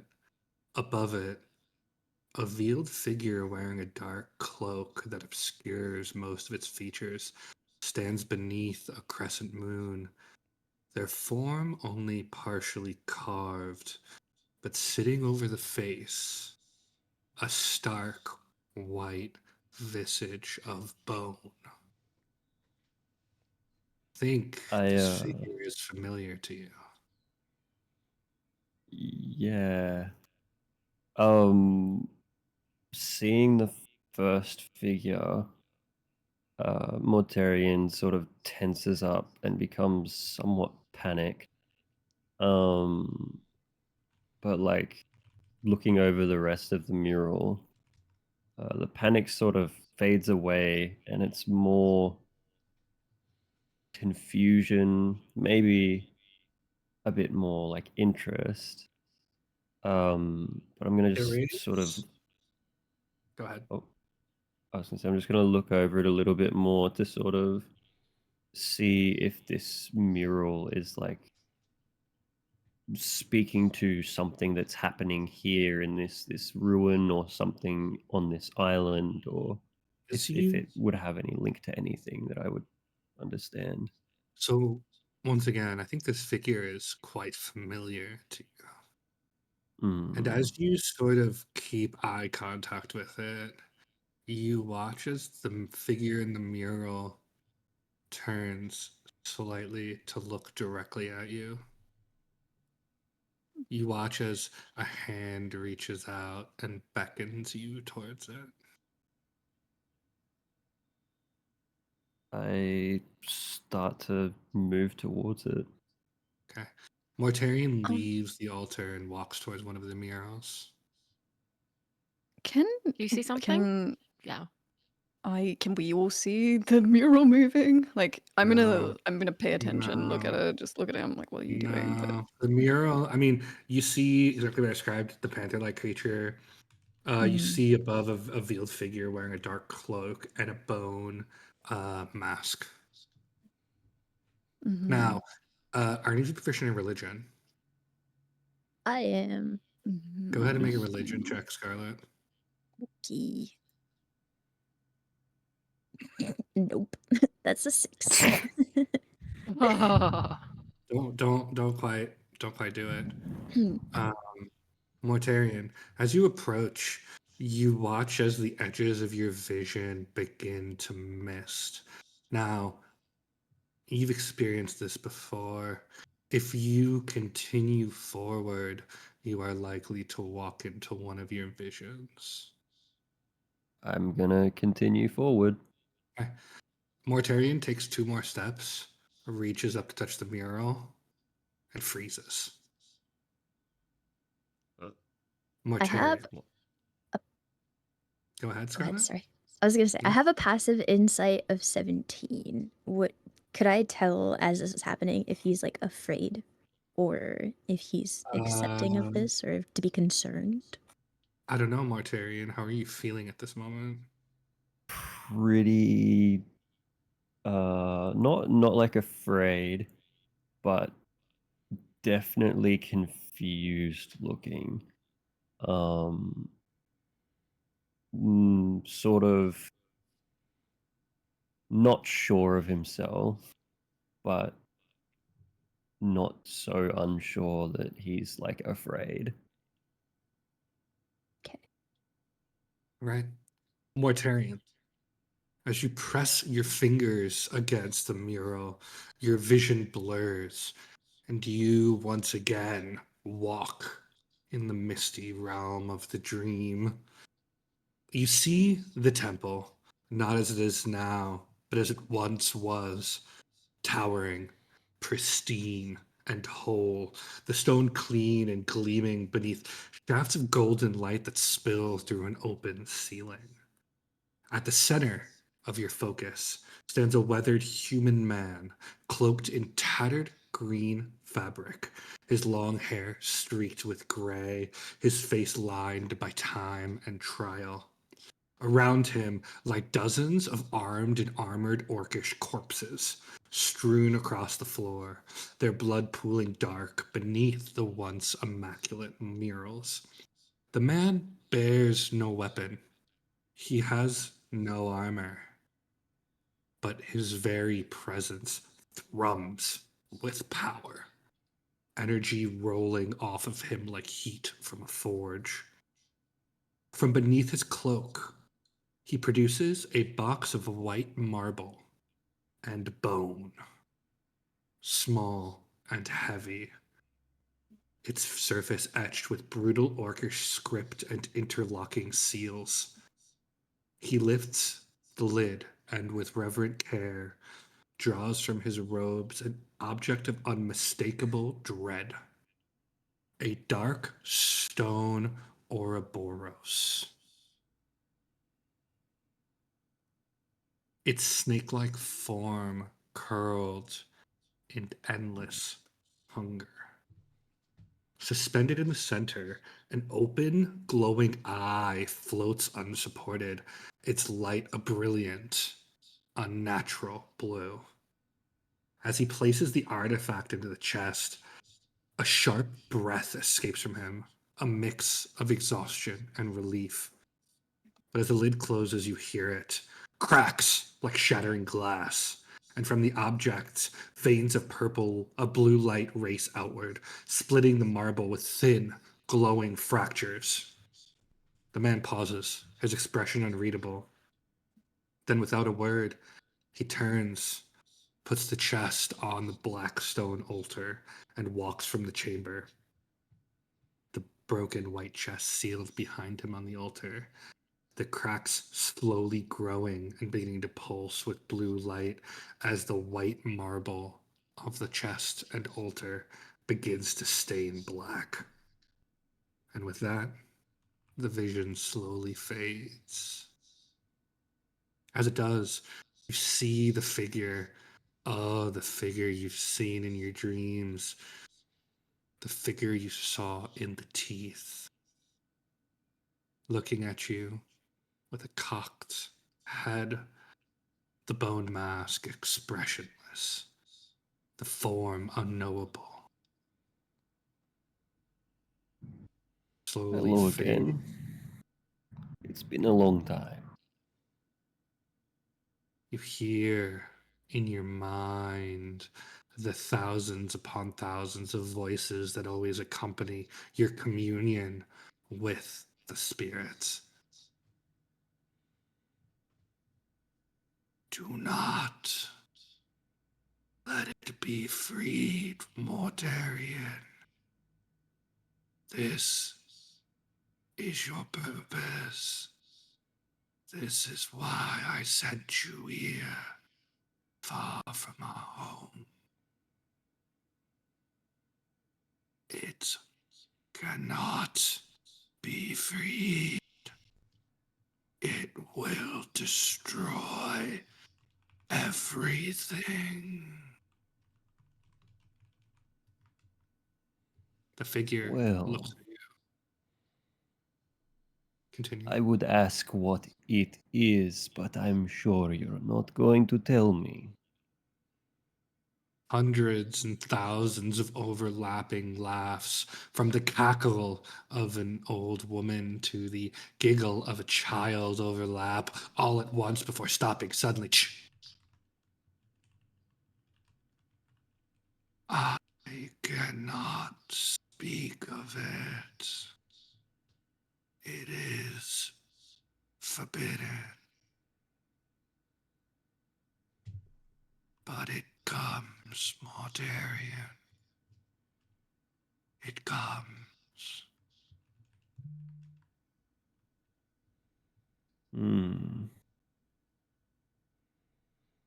Well, I will do my best to do you proud, old friend.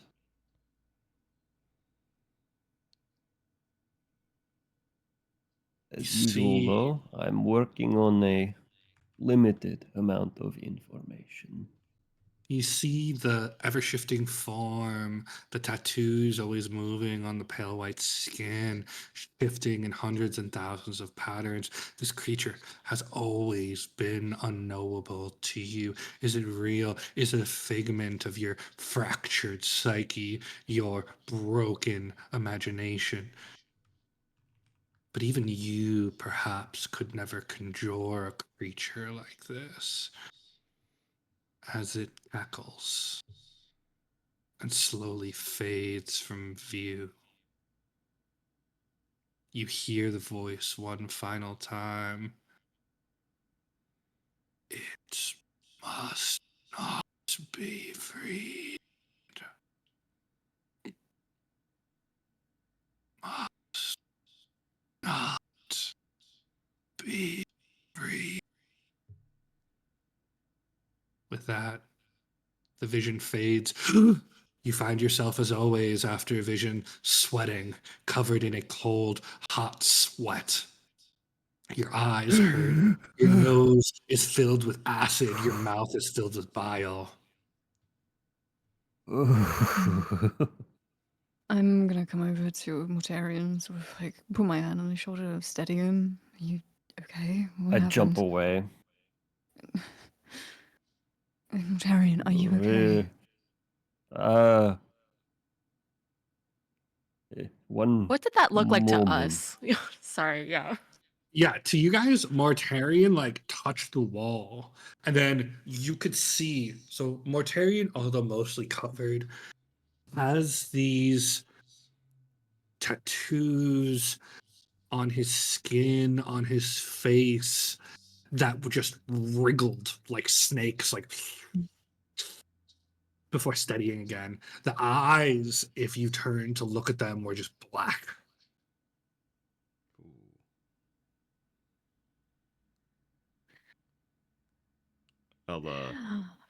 I'll sidle up to Larry's side as this is happening, far away, hopefully far away from Mortarian, and be like, I think you're the least weirdest one here, just so you know.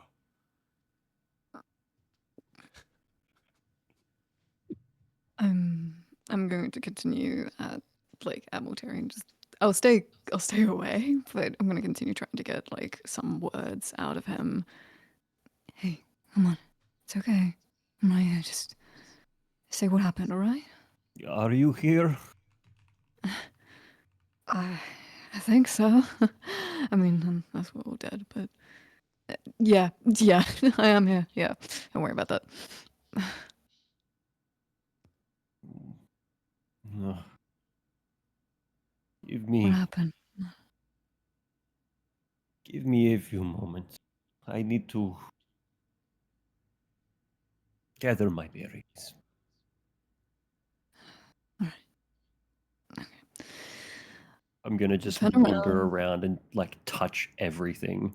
Oh,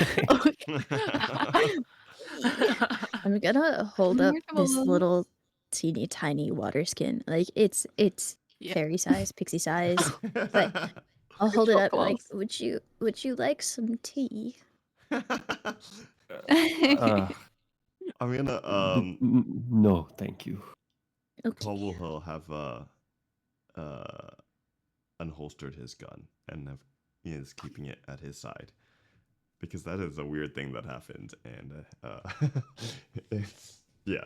Anyway, he's just gonna keep this gun at his side, just in case. I mean, yeah, it was weird. But the automaton's still not woken, thankfully, for now. Okay. Yeah, as you go around to be Mortarian, there are 9 murals. There's the altar. There's a bunch of rubble.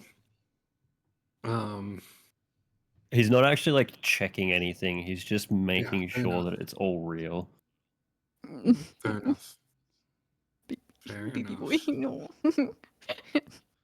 Yeah. He has a very strange expression on his face too, I would say.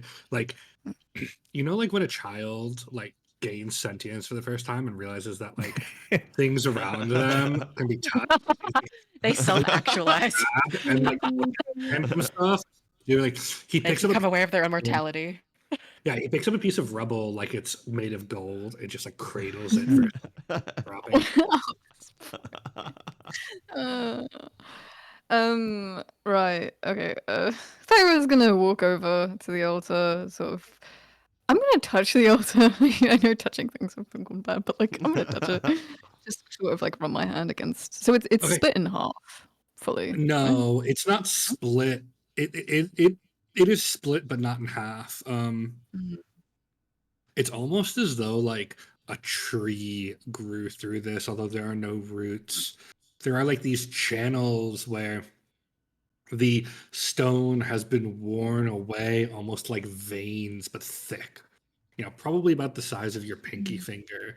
These thick but smooth cracks run through the stone and in uneven, unerring fashion. It's about an 8 by 4 foot altar. Like probably about the size of like a coffin, if a coffin were about 3 feet tall. It's made of some sort of black stone, but broken and pitted and cracked. There are 9 murals in total on the wall. So 4 to the left, 4 to the right, 1 directly above the altar. What's the one directly above the altar? If she looks, I probably wouldn't recognize it unless it's. But You see, I mean, description. I can tell you what it looks like. It depicts a massive hydra with cracked obsidian scales, each head snarling in a different direction. From the fractures across its body, pale blue light bleeds outward like molten glass.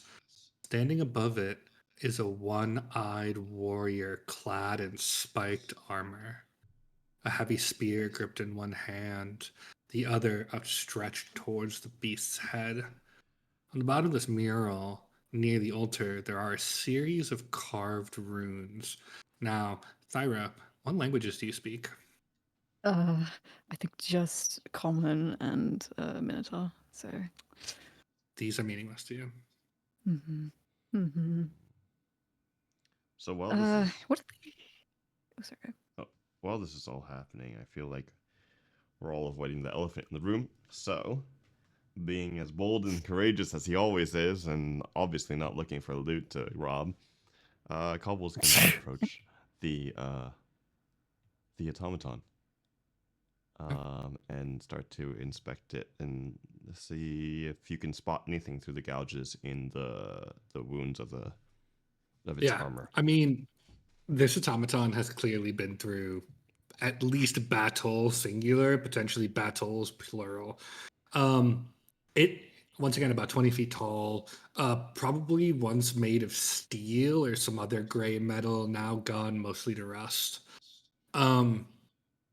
You're not sure. I mean, I don't think Caldwell would have enough familiarity with automatons or magic to be sure about if this thing can still be powered.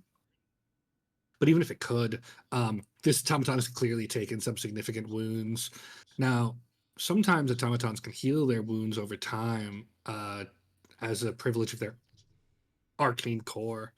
However, this one appears to have not done that.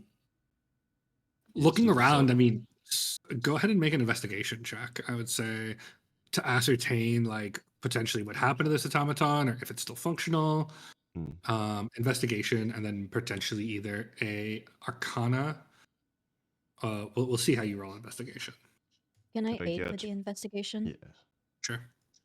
Yeah, Alarie goes over as well, and the two of you begin crawling across this thing, looking at it. All right, time to roll. Nat 20. Okay. Ooh. Nat 20. That's very good. Hey. Okay. You begin to look at this thing, and you see once operational, now likely 2 damage to operate. You see wounds in it made by a variety of weapons. Across some of the wounds, interestingly enough, there is blood.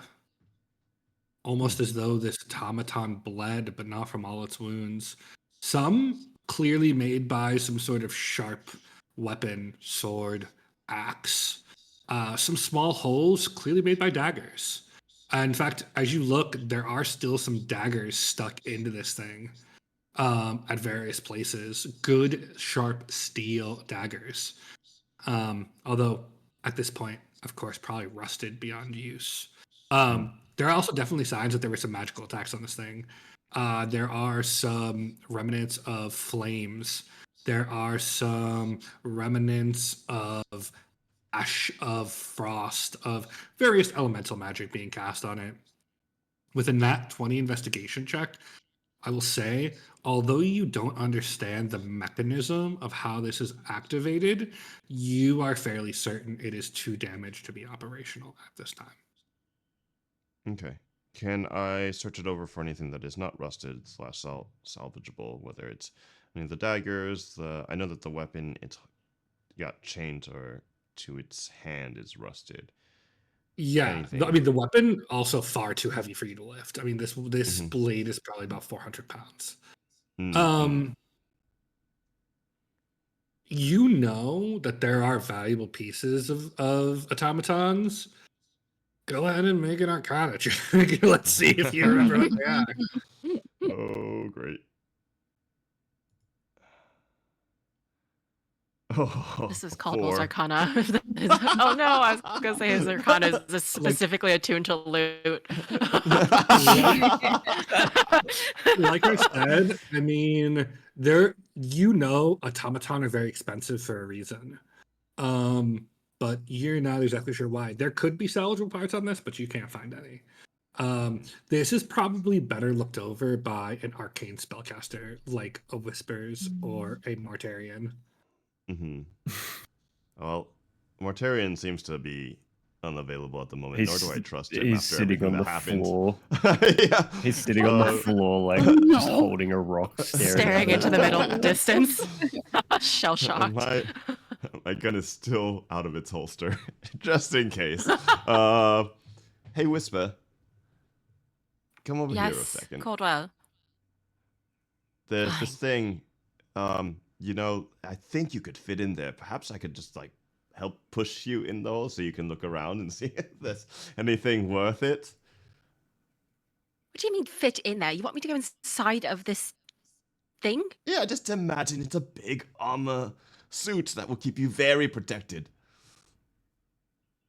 You're ridiculous. You're utterly ridiculous. And meanwhile, like, as she's saying this, she is, like, climbing in. Like... I mean, like, you want to try to she's curious. You want to try to climb inside of the automaton? She's like, she's gonna go like rooting around because I think like despite the fact like, I think like if anyone's like been paying attention, like I think Whispers has shown like a weird affinity for like mechanical and like fiddly like jewelry like stuff like that. So she is like curious about the construction of this. You know, she also speaks Dwarven. She's there's maybe a bit of a like a crafter in her. And so yes, she's like I want to know how this thing operates. Go ahead and first make an acrobatics or athletics check. Probably acrobatics to see if you can contort yourself so you can get inside one of these wounds, and then 2, make me an arcana check. All right. Oh, okay. Acrobatics is only going to be a 5. But then let's see, Arcana. It's 11. Not great, but okay. Yeah. Once again, you look at this thing. You want to get inside of it. You have no idea how. The wounds in it are not probably big enough for you to contort yourself through. Further, you know, you know a little bit better than Caldwell, like there are valuable parts of automatons. You've never been inside or built or constructed one before, so unfortunately, with that check, you are unable to gain anything of value from this automaton. And with that, I think as the party sits back to consider their options and perhaps has some off-stream discussions, we're going to go into break, I think, Vog. Alrighty then. So as we go into break, there are 2 little things that you guys want to stick around for. The first being our next lore dump by our dear narrator that we all know and love. And right after break, please stick around because we will have another lore dump from another one of our cast to be, I was going to be like, to be announced, but I mean, you'll find out. So, without further ado, please get some water, go to the bathroom, do all that stuff, and we'll see you soon. Very good. Listen well, traveler, for I will tell the tale of Telviera. This is not just the story of a place. It is a tale of legacy, ambition, and mystery. At the heart of the Rao Ocean, where the east meets the west, stands Telviera, an island city-state carved from the bones of war and tempered by the tides of commerce. It was not born of empire, nor built on conquest, but emerged as a sanctuary. An outpost spared the worst of the Avatar Wars by sheer fortune. Yet as the world shifted and the great nations rose in the aftermath of the wars, Tel Viera rose in prominence. The colonization of the Feanor, the explosion of maritime trade with the Abbasid, the rising of empires in the west. Tel Viera stood at the crossroads as trade flourished it into a bastion of wealth, a beacon of influence, and a guardian of the seas. Power in Tel Viera is not held in a single hand, but balanced by three forces, bound together in an uneasy but durable concord. The Archnet, led by the iron will of Archon Salador Theros, commands the city's defenses, wielding not only a vast navy but a fleet of privateers, both sword and shield, ensuring that Tel Viera's enemies find nothing but ruin upon the waves. And should war come into its shores, the city can call upon its fabled ancient guardians, an army of stone golems, bound to the city since the days of the distant past, waiting for the moment they are needed once more. Opal Consortium, the second of these forces, are the architects of Tel Vieran wealth, a league of shipping magnates and merchant lords. They wield not swords but coin, and coin is a blade sharper than steel. Their ships are the veins through which the city's lifeblood flows, and though they command no army, they need none. Their men patrol the docks, their influence shapes the tides of commerce, and their reach extends far beyond the city walls, to distant ports that welcome their good laden ships. And above them all, the gilded assembly, the old families whose roots entwine with the very foundation of the city. Nobles by blood, merchants by trade, and brokers of power far beyond mere gold. Where the Arcanet holds the power of the sword, and the Consortium holds the purse, the Assembly holds the city itself. Land, law, and lineage. They are the arbiters, the keepers of order, the voice that tempers ambition with tradition. And though their rule is more silent than not, none question their power. These three forces pull and strain against one another. Yet somehow, Tel Viera endures. Through war, through intrigue, through shifting alliances and silent betrayals, it has remained a jewel upon the waves, a city of wealth and opportunity, of silk gloves and sharp daggers. Tel Viera has long stood as a natural bastion to the struggles of the world. But as the Principate grows more greedy for land and power, they may soon find that they must take a side. Luckily, their defenses are not just left to mortal design. Encircling the city, jagged and cruel, lie the teeth. A treacherous ring of islands, a fortress not built by the hands of men, but shaped by the war of the gods long ago.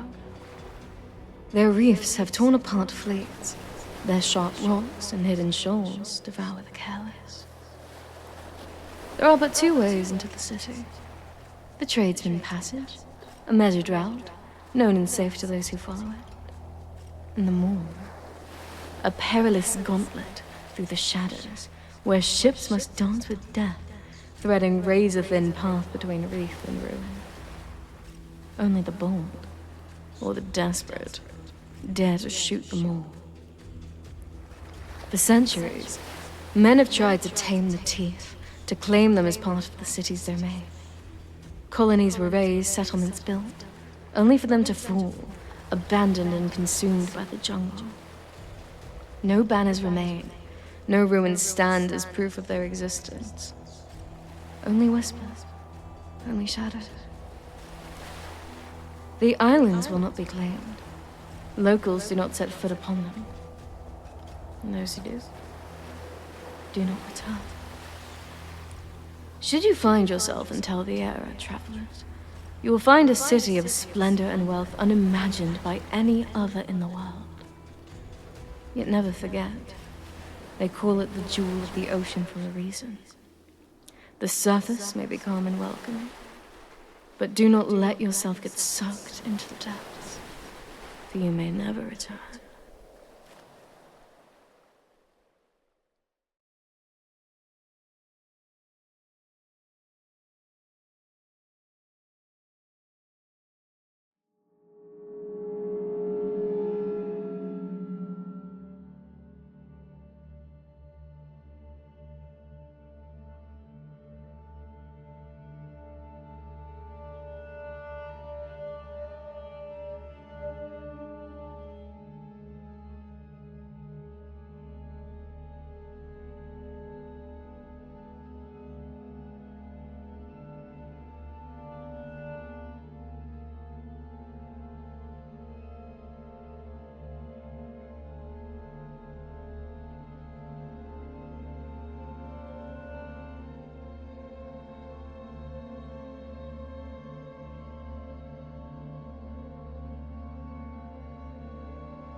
writing you this from the center of the Rao Ocean, from an island where the palm trees sway like dancers in the surf. It's a far cry from Everseen, where the desert sun kisses the horizon in red and gold. Here, the sand is pale and cool, not the blistering heat I grew up with. Nothing like home. And yet, every grain under my hooves reminds me of what I've lost. Life, family, and a future that I cast aside the day I refused to turn a blind eye to cruelty. I'm sorry. It has been so long since you last heard from me. I wish I could pretend my absence was for grand, noble reasons, but truth is, I've been too afraid. Afraid that if I reached out, I would only confirm that ugly suspicion gnawing at my heart, that you might not want me back. That my actions, however well intended, have shamed you beyond forgiveness.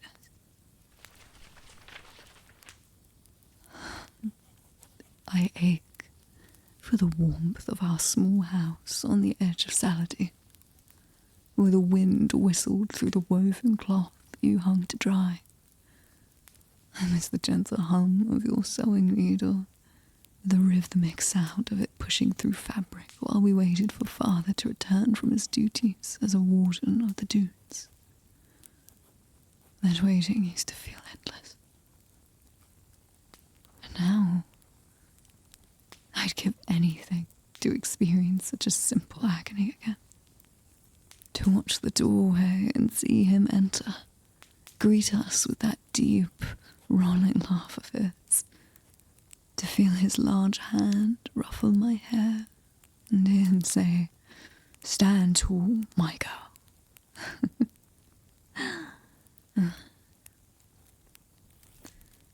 The day he left us, Mother, a piece of me must have died as well. And yet, I carried on, hoping to make him proud, hoping to protect you the way he protected the desert. But you know why I was exiled. You must have heard the rumours. All I wanted was to save that child. To stand between her and those so-called lawmen who had nothing but malice in their eyes. I did what I believed was right, just as Father taught me, just as you did. Yet for that, I was banished from the only home I've ever known. The people cheered me on in the arena, gave me my name, the Crimson Storm. But the moment I acted without permission from their corrupt lords, I became nothing more than a criminal. I can't escape the stares, Mother. Whether it's the horns, the hooves, or my height, people see me as a beast long before they see me as a woman. In the desert, at least, I was used to it. I had friends, allies, a purpose in that ring. Now, traveling across foreign lands,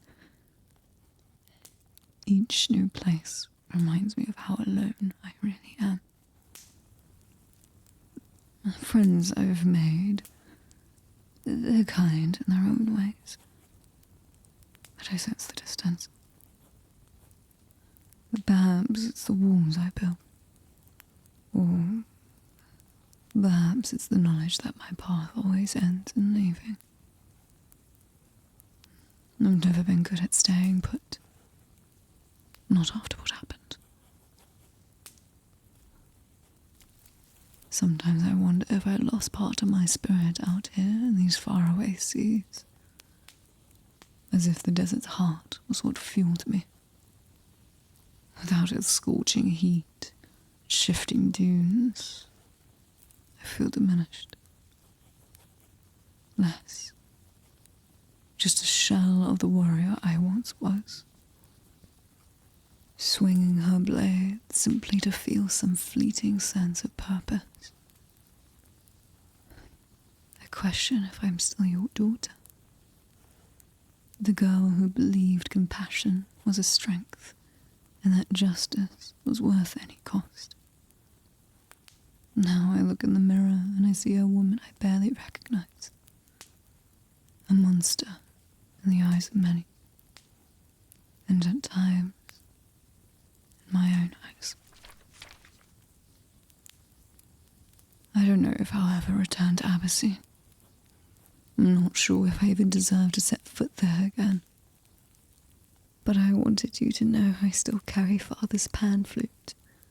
The one he used to bring home on those rare nights. I've tied a small strand of your and my own hair to it. Yours, the colour of whole grain. Mine red like his was when he was young. And so I can keep you both close. If the desert wind ever carries this letter back to you, I hope it carries my love too. My shame might be great, but my love for you is greater still. I promise. If there comes a day when the gods grant me pardon, when the sun's heat on the dunes is not a herald of my death, I will come home. And if you find it in your heart to forgive me, I will do everything in my power to show you that your daughter, fire-haired and iron-willed, still lives beneath all this guilt and anger. Until then, I remain in exile, with all my love and regret. Thyra the Minotaur, your daughter.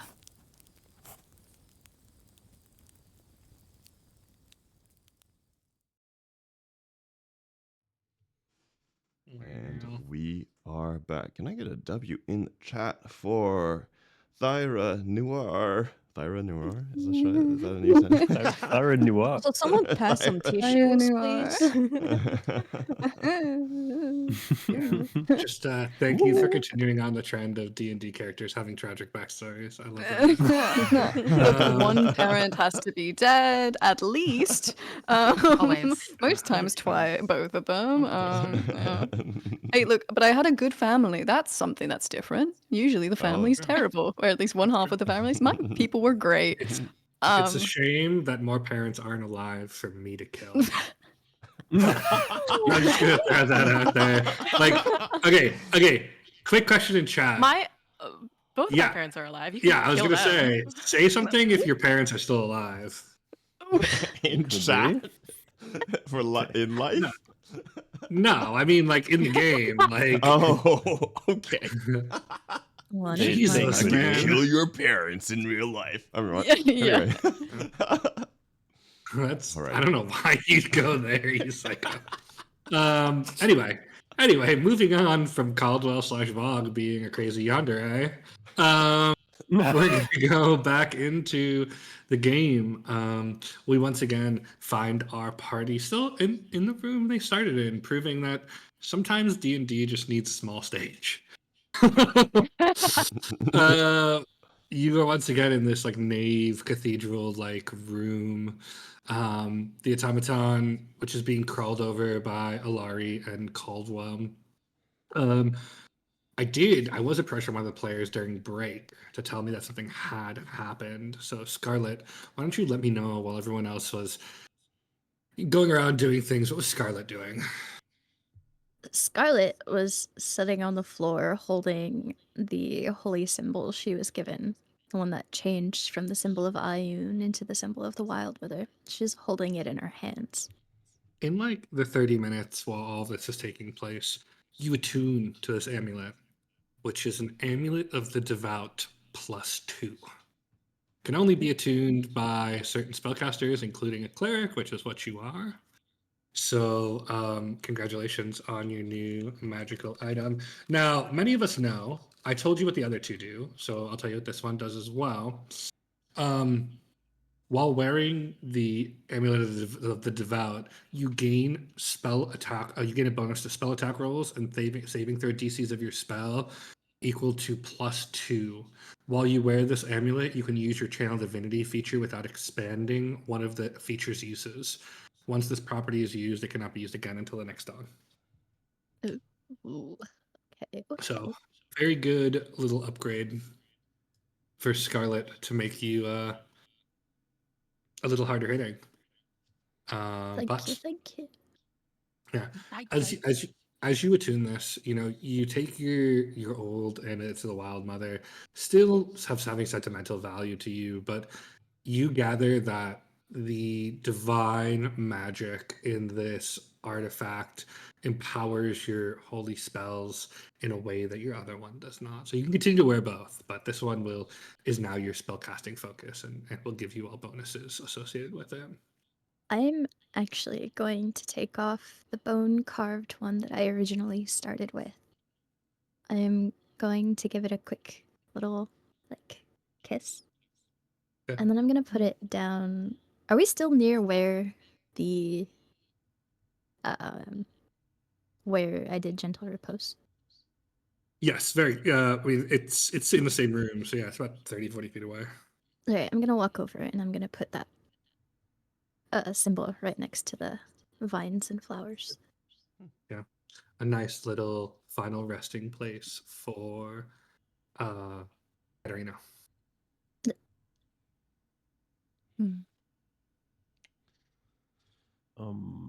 I am going to stand up and start inspecting the other murals.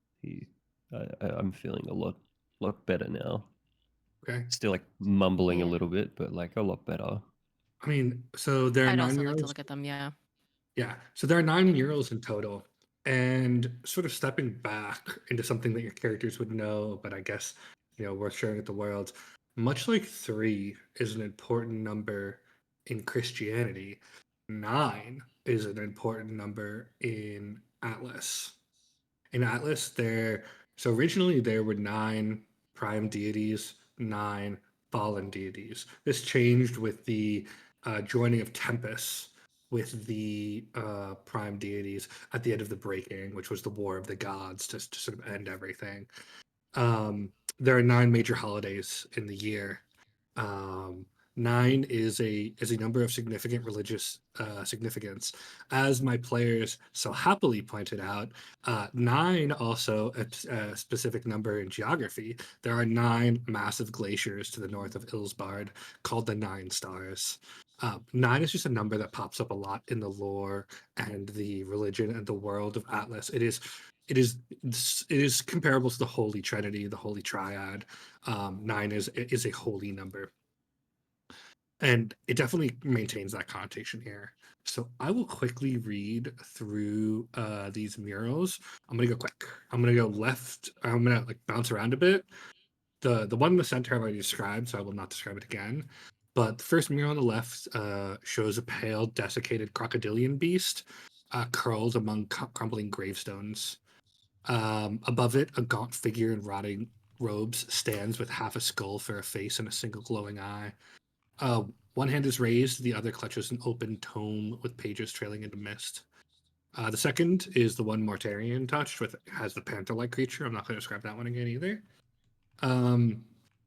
The third mural has a simian beast wreathing across the mural, its limbs twisted mid-motion, faces overlapping and morphing with too many eyes and snarling mouths. Long arms stretch outward, claws extended towards fragmented humanoid shapes. Above it stands a tall man clad in layered finery, his many faces caught in a shifting pattern, a dagger hidden. Much like the Assassin's Creed dagger is sort of in one of his shirt sleeves. The next panel is dominated by a massive bloated worm, its body split open with hundreds of tiny mouths along its side, some grinning, some open. Above it looms a 5-headed serpentine shadow, the head spaced evenly in a wide arc. On the fourth one, a colossal blind worm curls tightly into spirals, its flesh smooth and ridged until it ends in a wide black ring of teeth. It has no limbs, no eyes, no openings, saved for the maw. Overhead, the stone shows a vaguely humanoid shape, its arms outstretched and partially fused into a ring of concentric lines. The fifth one, a towering beast with the body of a toad and the head of a hyena, crouches mid-roar, its wide belly torn open to reveal a swirling void. Debris, trees, and towers are pulled into its center. At its back, a wild, tusked figure stands haunched over, crown and jagged bone. The next panel features a massive ape-like brute with arms bound in thick, rune-scribed chains. Behind the brute, a broad-chested warrior stands with a nailed crown and heavy plate armor. He holds one of the chains in a clenched fist. The last mural that you have not seen, across the wall unfurls a vast flowering shape. Petals the size of sails, striped with hypnotic swirls. From the bloom's center rises spider-like limbs and clusters of fractured eyes. Within the petals lie unmoving figures. Floating above is a pale, many-limbed woman, her fingers pulling thread-like lines from the mural's corners. Then, of course, once again above the altar, you have the Hydra with cracked obsidian scales. Behind it, the one-eyed warrior clad in spiked armor with a heavy spear. At the bottom of the mural near the altar, there's a set of carved runes. I talked to the players at break. None of them speak this language at the current moment, so they are unreadable for now. Okay, all right, good information. Just to be clear, this is all. I mean, well, this is all to Mortarian, so it's up to him to tell. Well, I guess we can see. I mean, I guess we can see. you guys can see and examine the murals. Not just Mortarian want to do it, but also Whispers. There are a number of murals now. As for what they mean, anyone who is interested and is proficient in religion is welcome to make a religion check. If I did it before the break, can I do it again now? Is I this am the half same? proficient. Yes, you can. I shall give that sweet roll. Nope.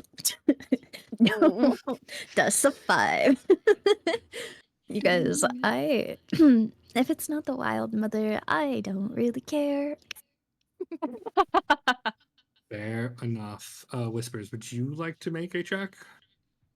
Sure. You are half Absolutely. proficient. I'm gonna raise the DC Yes, I mentally am. for you, but bards be barding. Nope. I got a 5 as well. Okay. Yeah, hard to divine the exact intentions of these murals.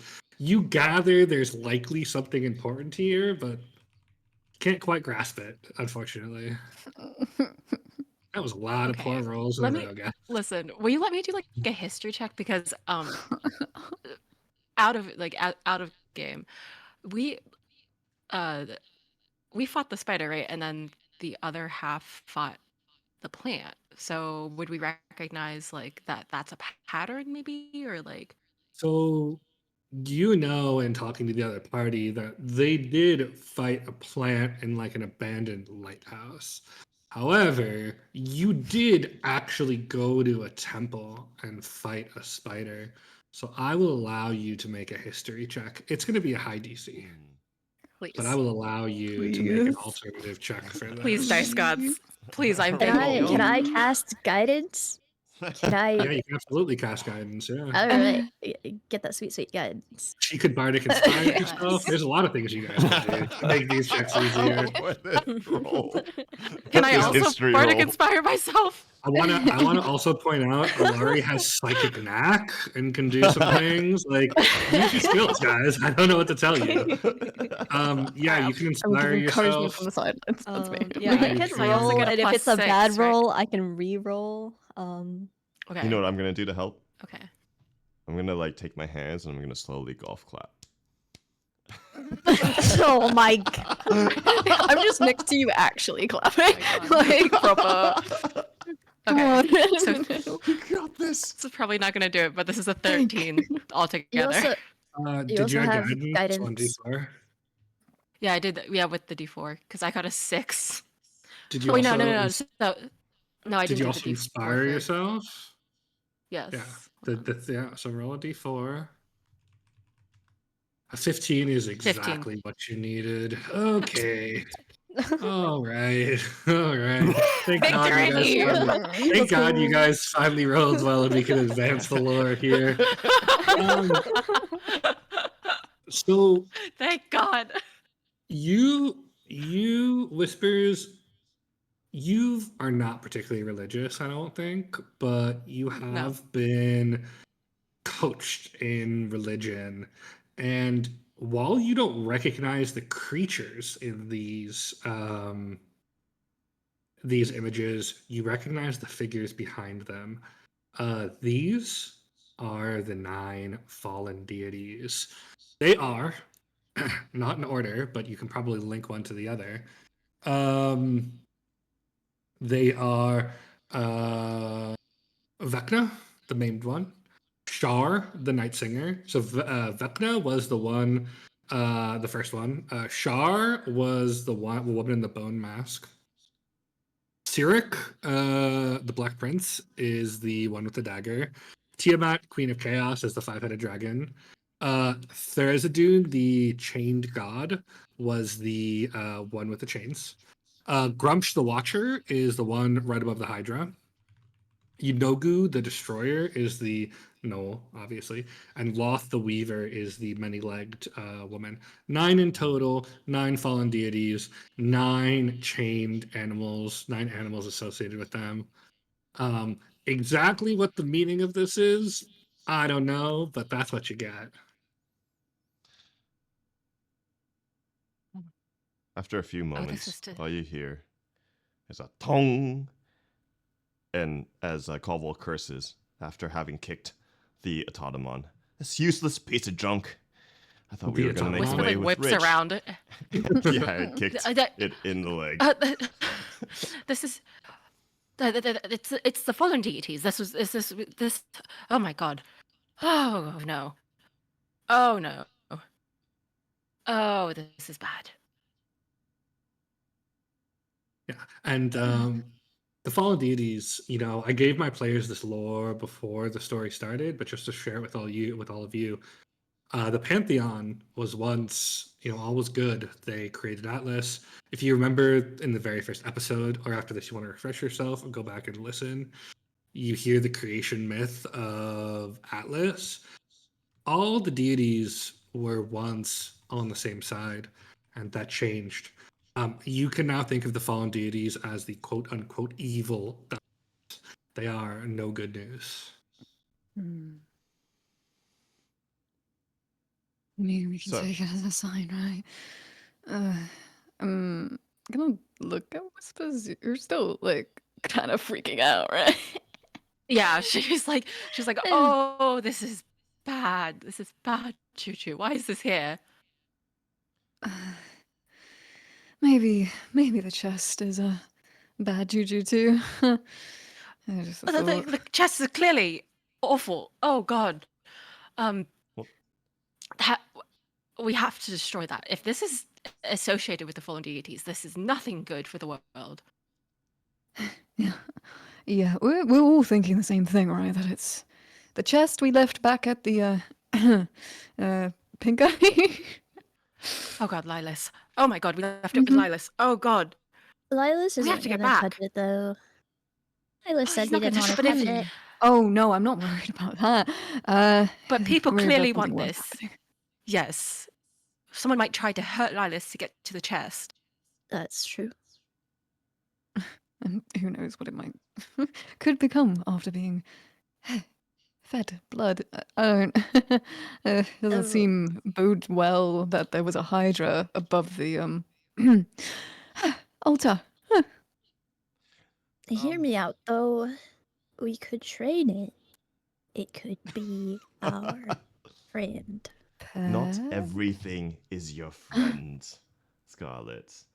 What I'm more For concerned once, I am about in is agreement. dear old Mortarian.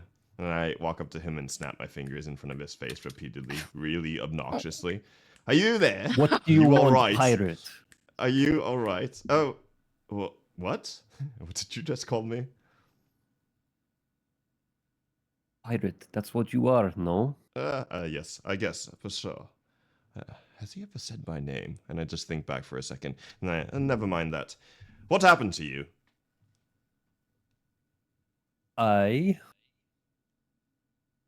had a thought. That's just I'm your gonna thinking cast. face. I'm gonna cast comprehend languages and run my hands over the Orcish script. It says in Orcish, all hail Thalassix, the fractured terror. All hail Thalassix, the fractured terror. How do I spell Thalassix? That would be Thalassix. Thalassix. Thalassix, all hail Thalassix, the what? Great The fractured devourer? The terror. fractured terror. Great devourer, same thing.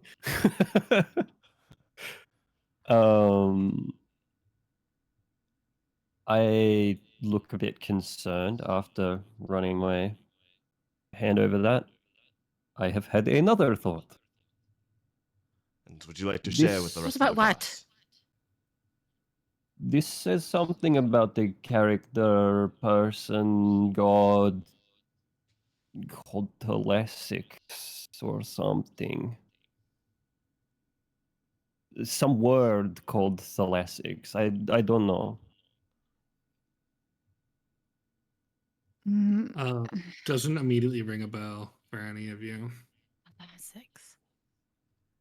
I pull out Um, my Put on book fair. paper from my bag. I pull out my paper from my bag and my charcoal pencil and start writing down the quote, and then don't write down the name. Okay. Sort of get stumped and then continue writing after it. mhm. Also, Well, something happened here some time ago. I think. I'm pretty sure. That's quite And I'm fair. gonna start walking around to where I saw the orcs, the dead orcs, and see if there's any sign at all of them, like even scuff marks or like. Make an investigation check. This is gonna be a high DC because we're talking. Years ago. We're talking. Given what you saw, this is back when a temple was built. Maybe like 17. here and there, you find traces. Nothing obvious, but once you know where to look, you see a scattering of what you thought was dust, perhaps a bone. Little bits of metal remain of the armor, weapons. I mean, it's mostly dust now, but even after 1,000 years, some vessel of time remains. I'd also like to continue investigating like where the slot with the chest was. It was on the altar. Yeah, on the altar. And then I'd like to pull out my dagger and scratch at the black that's on the altar to see if I can scratch it off and get the white underneath it. As you go to scratch the altar, I think it flakes off. The stone is not as powerful, as durable as you hoped it would be. There is not a lot of stone should last through time. This has not.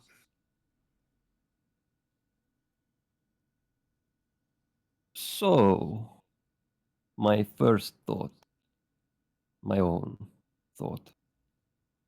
There were people here long ago.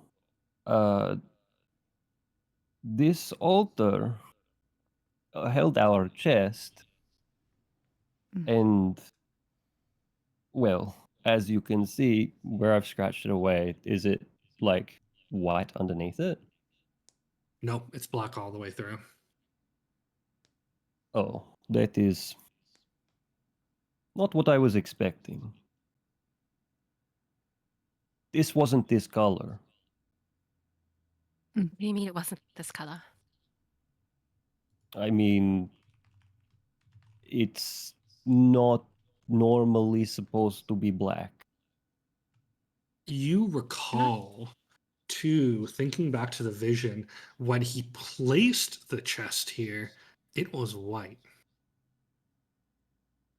Now, if what you believe is true, and the chest that you have is the chest that was once here, that chest is also now black, covered in blue veins. Can I see any blue veins around the altar? Go ahead and make an investigation check.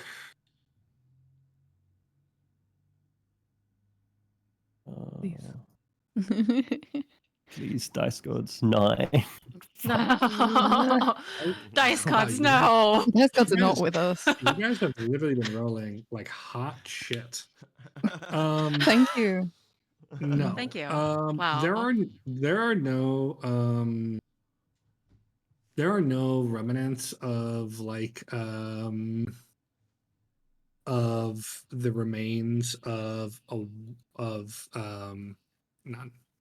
But however, you do see those cracks in the marble that look very similar to the cracks on the chest. Similar size, similar length. Hmm. Come Okay, over. then Have a we can look tell at. that this- Have a look yeah. at the altar.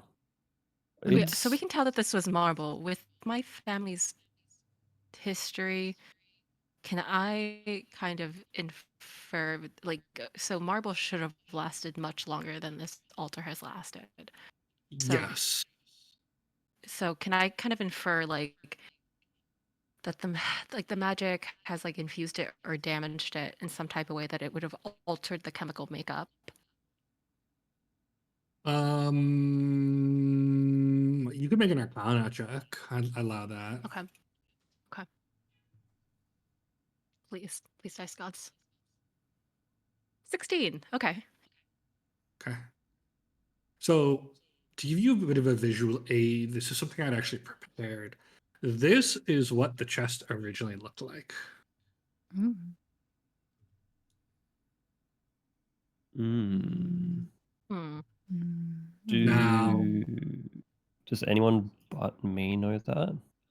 no, because this was just in your vision. So I'm just giving you this as a visual. This is what I had prepared for what the chest actually looked like. And once again, in the chest was placed the seal. Yeah. What was your Arcana check, Whispers? It's a 16. Okay. I mean, I think at this point, like, given what you know, it's pretty. I think it can be inferred that if what Mortarian is telling you is true, that likely the artifact that was in the chest, this Ouroboros, turned this white marble black and turned perhaps the white marble and ivory chest that Mortarian saw in his vision into perhaps the chest you had in your possession not but a few days ago. Now, this is all happenstance, right? This is all guesswork. I'm not confirming anything here. But you have heard that powerful evil relics, artifacts, sometimes have a sentience about them and can corrupt and break the things around them. Additionally, the figure I'm not going to make you make a history check. The figure that Mortarian described from his vision, the man with the green cloak, is familiar to all of you because he is one of the leading figures in the history of Atlas. When the Avatar War ended, at the end of the Avatar War, there was only 4 avatars left. There was only 2 good ones. One of them was called Erevan the Wanderer. There are countless depictions, countless paintings of him, but he's always described in a similar way. No arms, no armor. Thoroughbred, green cloak. How do you spell his name? Erevan,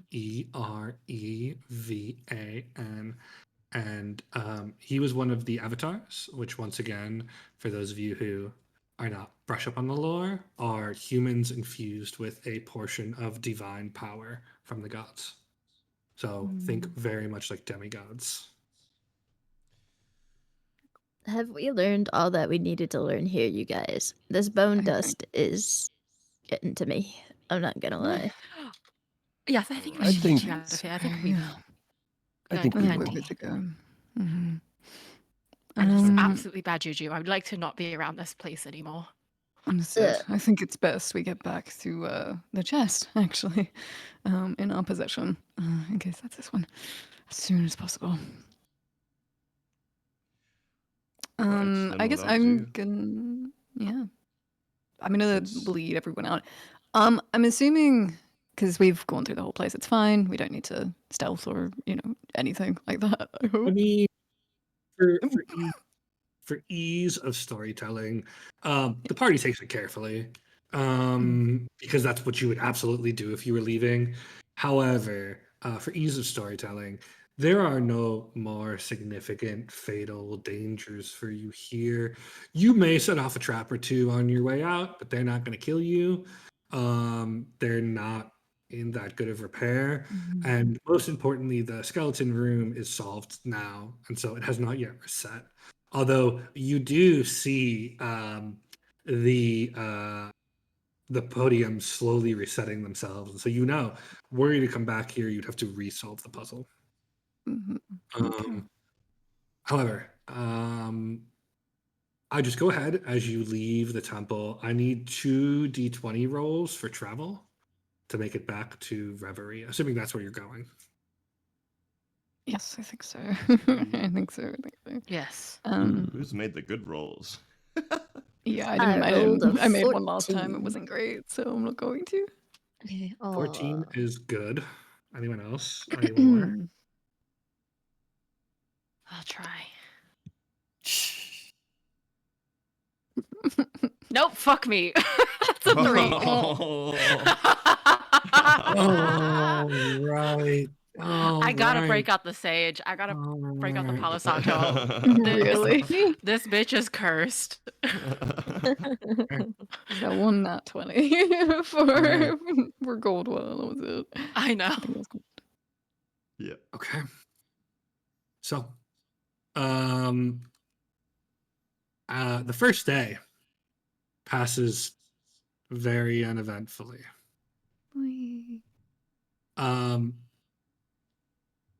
The second day, however, no. brings with it significant storms. You would think in the jungle you would be safe from most of the storms. Oh no. A massive storm of boiling storm clouds has descended upon the island of Reverie as the winds begin to blow. Deep in the undergrowth, you hear a deep growl. What, my friends, are you doing? I guess we're done with temple music, and we should go on to the oh shit music. Yes, please. So we're in the middle of the forest. Yes. So this is the middle of your trees. second day of travel. A storm has come. Rain is downpouring through the thickness of the jungle. Let's move back to this. It is not sunny. Wow, it's so nice It and is sunny. currently pouring. Water is sheeting down in sheaths. The animals are agitated, and from deep within the undergrowth, as you follow Mortarian's lead back to Reverie, you hear a deep animal growl. What are you guys doing? Can I roll for perception? What are you trying to To perceive? see, I'm trying to see if I can see it, if I know what it is, if I can discern from what direction it's coming from, any of the above. Okay, sure, go ahead and make a perception check. Can I aid with that? All right. Sure. Oh, I'm definitely gonna need while that he's aid. It's a 9 first. doing that. Yeah. And a 24. Good. Okay, Nice. you get the sense that this is a relatively large creature. It is about 100 feet away from you to the west. Okay.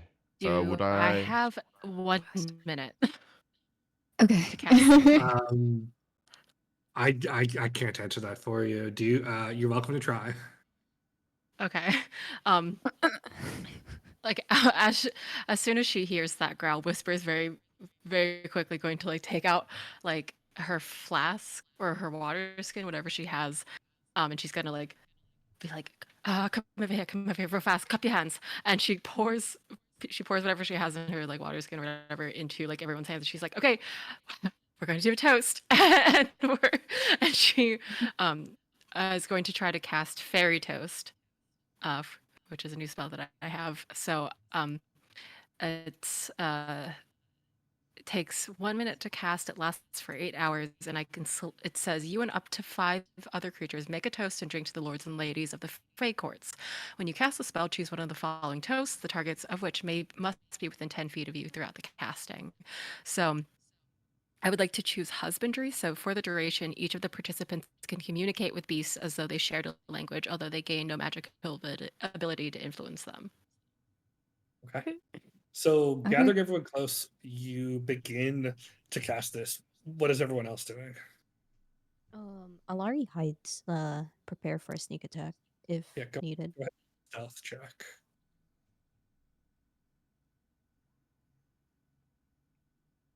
It's an 11. Not one. Damn. Nat 1 is a nat 1. This is Oh, not going well.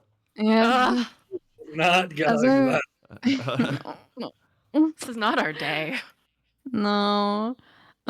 As I was holding like the water that Whispers is given, we're not. We could just try and run away. Maybe that's the best idea. As But now with the you fight ideas. as you are talking about this, you hear the crashing and breaking of trees as whatever this creature is approaches you. Is it I'm approaching? gonna Whatever it try is. and It's big. hide. Uh, I think it is Anyone- best we make ourselves small. I think that Okay. All right. Laurie Okay, runs next to it I'm. for shelter. I'm gonna. Is there like maybe like a fallen tree or a trunk somewhere where I can kind of like get down? Yeah, I mean, I'd like you to guys are try stealth welcome as to well. try to hide. You're gonna make a group stealth check now. Alarie, who has already rolled stealth, has 2 I have failures because of the natural one. Okay. The rest of I have you, advantage on stealth. yes, Sorry. yes, I believe your cloak gives you advantage on stealth. Yep. So yeah, you roll with advantage. Everyone, go ahead and make a group stealth check. Okay. I would like to throw out there while this is happening, I also turn into a lizard. And I'm just 5. on Caldwell's shoulder as a lizard. Damn it. okay. I have I got disadvantage. You on can go ahead and stealth, make but- your stealth Mine. check with advantage as well, Scarlet. Okay. I'm gonna use my daily usage of levitate to try to get up into like I'm 13. gonna like jump Okay. and try I to get have into the my trees. Okay, disadvantage stealth. I'll give but you We'll do it. Whispers. I'll give you a +5 to your stealth because you're hiding in the trees. Great. Okay. Can I use a psionic die to reroll? 13. You could use your psionic knack to re-roll this, Alarie. Yes, I would like to do that. Oh, Okay, damn. go ahead and use your sonic knack 13, to. 13. Everyone, just keep your numbers because I'm gonna ask for them Uh-huh. in a row. Yep.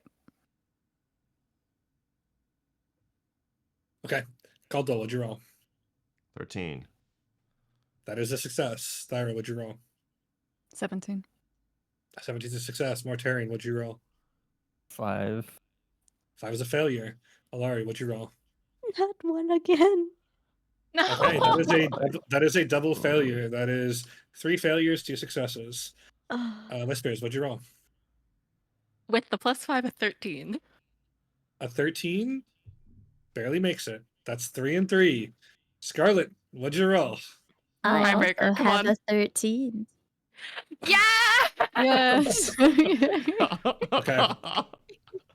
You guys, by the skin of your dicks.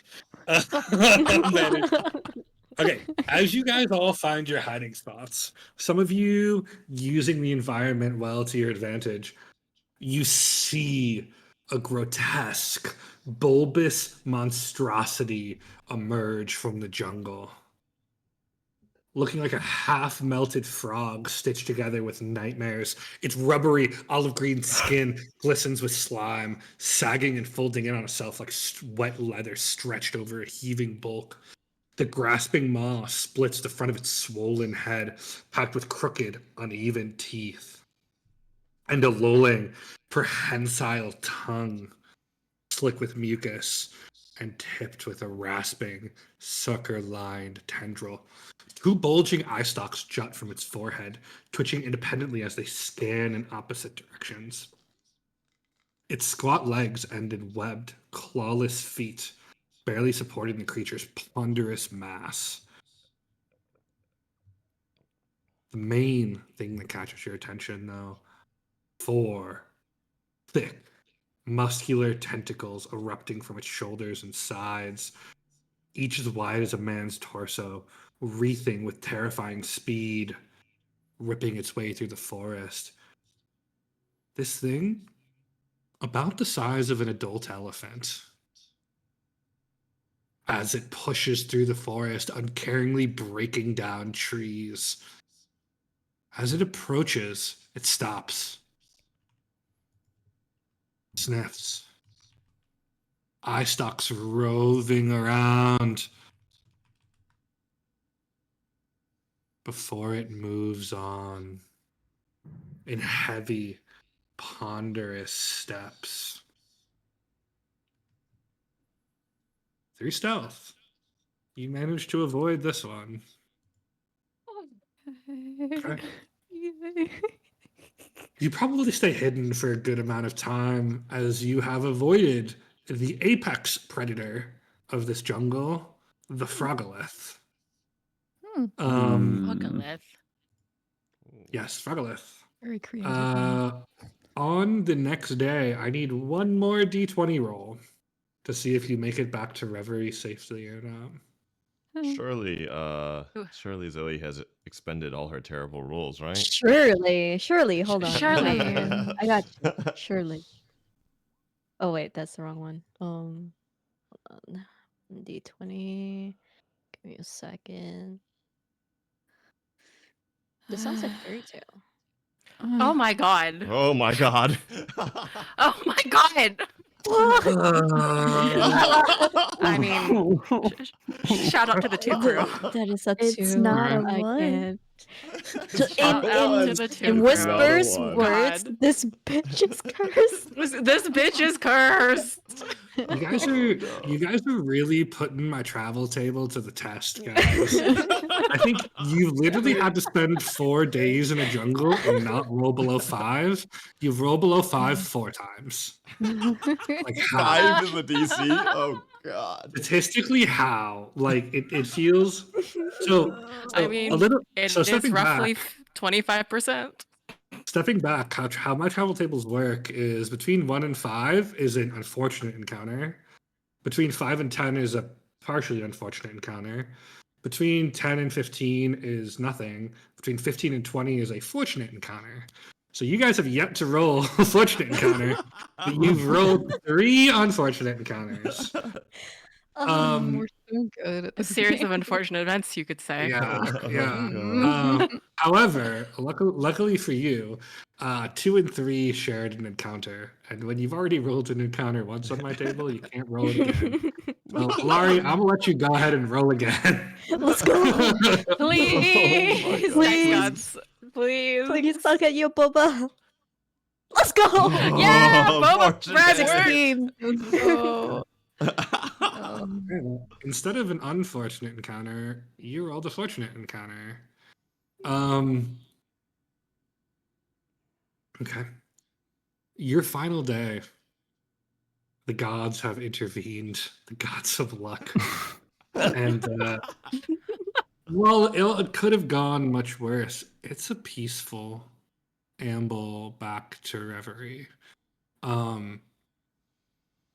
About a mile or so outside of the edge of the jungle, you see Alarie hidden in undergrowth, what looks like some sort of shaped stone, about 6 feet high. It's wrapped in vines and other foliage, but you can make out there's something man-made was once here. Hmm. Do I smell a treasure? I mean, we can certainly look. I mean, I would love to I don't know. Do investigate. you smell treasure? Like, I don't know. I would like to investigate. Okay. Can I use a little like gecko tongue and cast guidance? Or not gecko. That the chameleon. That's what it is, right? The one that goes. You're gonna cast guidance on her? Yeah. You need to revert back into your bird or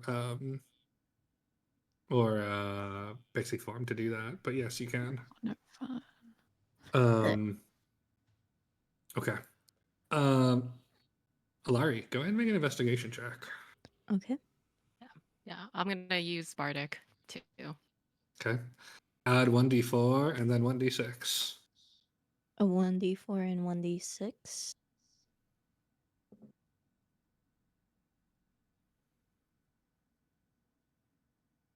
You gotta dash R, not R dash. Oh, sorry. Our. You can also, fun fact, click the little dice on the side and then you can roll from there. Roll from D&D Beyond.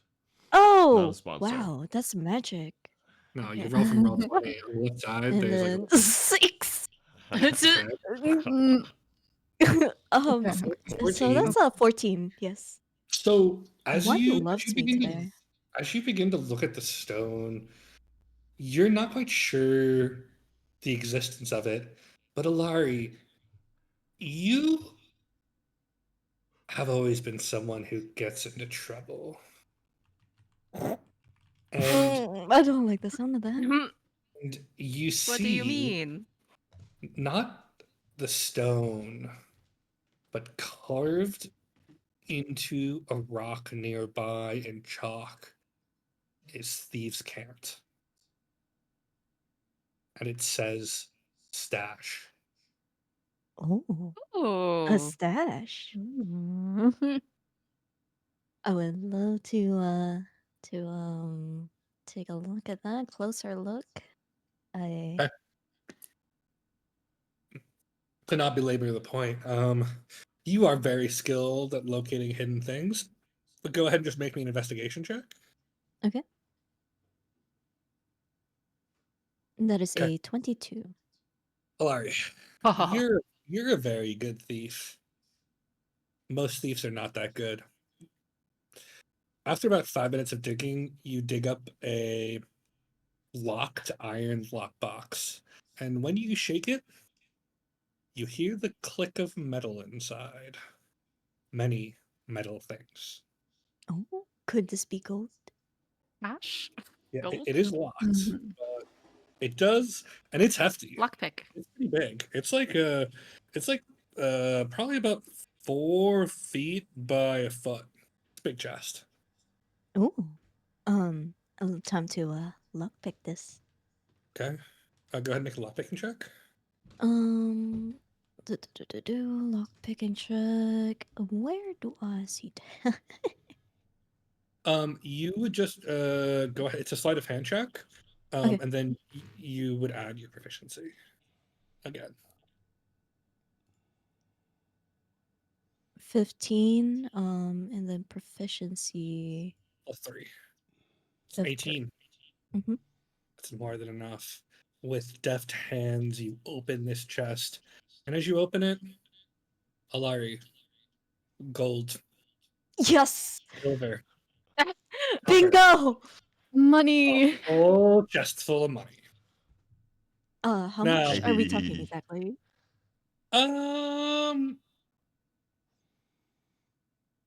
Go ahead and just roll me. Actually, this is a random encounter. I'll roll.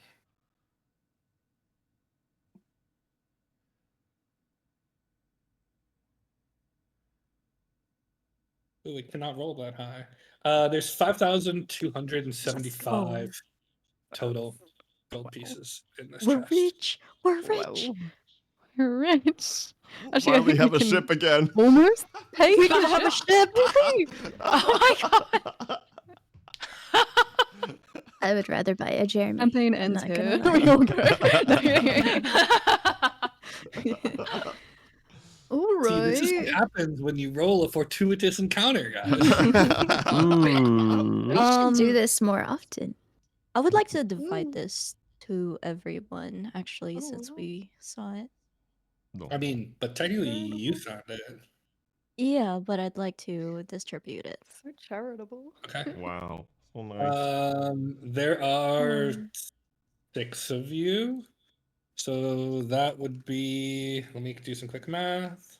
Just a little apology for the ship, 6. That is 880 gold apiece. 800. Mm. Okay, 880. Yummy. Yummy, Very yummy. nice. Very I'm over nice. 1,000 gold. Yay. Yay. We're rich, boys. We're rich. We're rich. Hey, we can maybe buy another ship. Maybe. Maybe. We all put in together. We've lost a lot of goodwill with the shipbreaker. Now, I do want to note this. This stash does not look old. Oh. Ooh. Oh. Well, Finders keepers. that Time sucks to to be run. them. Finders keepers. Let's It's get their scarce. it's their fault Let's go. for hiding it Let's so go. poorly. Right, Okay. back on the journey. Okay. All right. Well, you're only about a mile from Reverie, and your pocket's loaded down with somebody else's gold. Much like pirates do. You're in a far better mood with some gold in your pocket. Making your way back towards Reverie, you emerge from the jungle back into the city, very much like the way you left it. So, team, where are you going first? I feel like we need to go check on Lilas. Yes, I agree. Lila's first. Okay. Is that the consensus, Lilas? I agree. Yeah. Yes. Okay. Check the chest. You guys make your way through Reverie to the Blushing Camellia, home to our good friend Lilas Bliss. Once again, the Blushing Camellia is the pinkest building many of you have ever seen. The entire facade is shades of blush, petal, and rose. Stucco walls painted a rich bubblegum hue with delicate floral vines along it. I mean, it looks like a cupcake. Like if Legally Blonde made a cupcake, it looks like the Blushing Camellia. The lights are out. Oh no. Okay. It's about the middle of the day. This road, there's not too much going on in here. Shall we try the door? I'm I gonna don't try have a the bad door, feeling about yeah. this. I'll try the door. Quite panicked The as well, door- kind of rattling it. Okay. Opens. Okay. I'm gonna go kind of just barge in really quickly. I'm guessing so the room where we investigated the chest was like in the back, right? It wasn't out in the open. So moving in, The interior looks just like you left it. The walls adorned with magical items. The there are a number of entrances which Lilas had to open for you, but there are no clear exits from this room.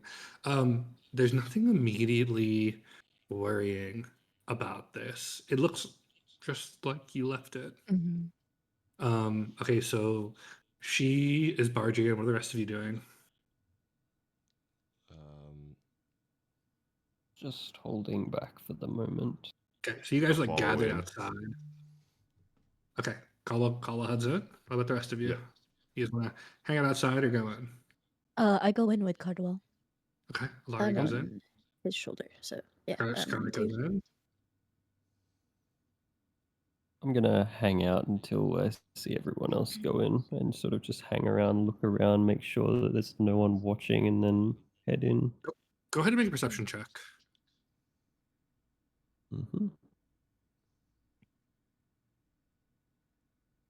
That one. 18. Okay, looking around, do you see anyone looking at you? The rest of you stepping inside, you're once again wrapped in this world of pink, from floor to ceilings, every inch designed as though a fairy tale barfed all over it.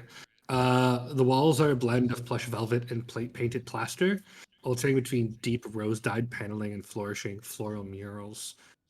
Giant camellia blossoms bloom here. The floor is pink marble. I mean, this looks like Barbie's dream home. Looking around, there are still shelves and cases filled with magical items here. And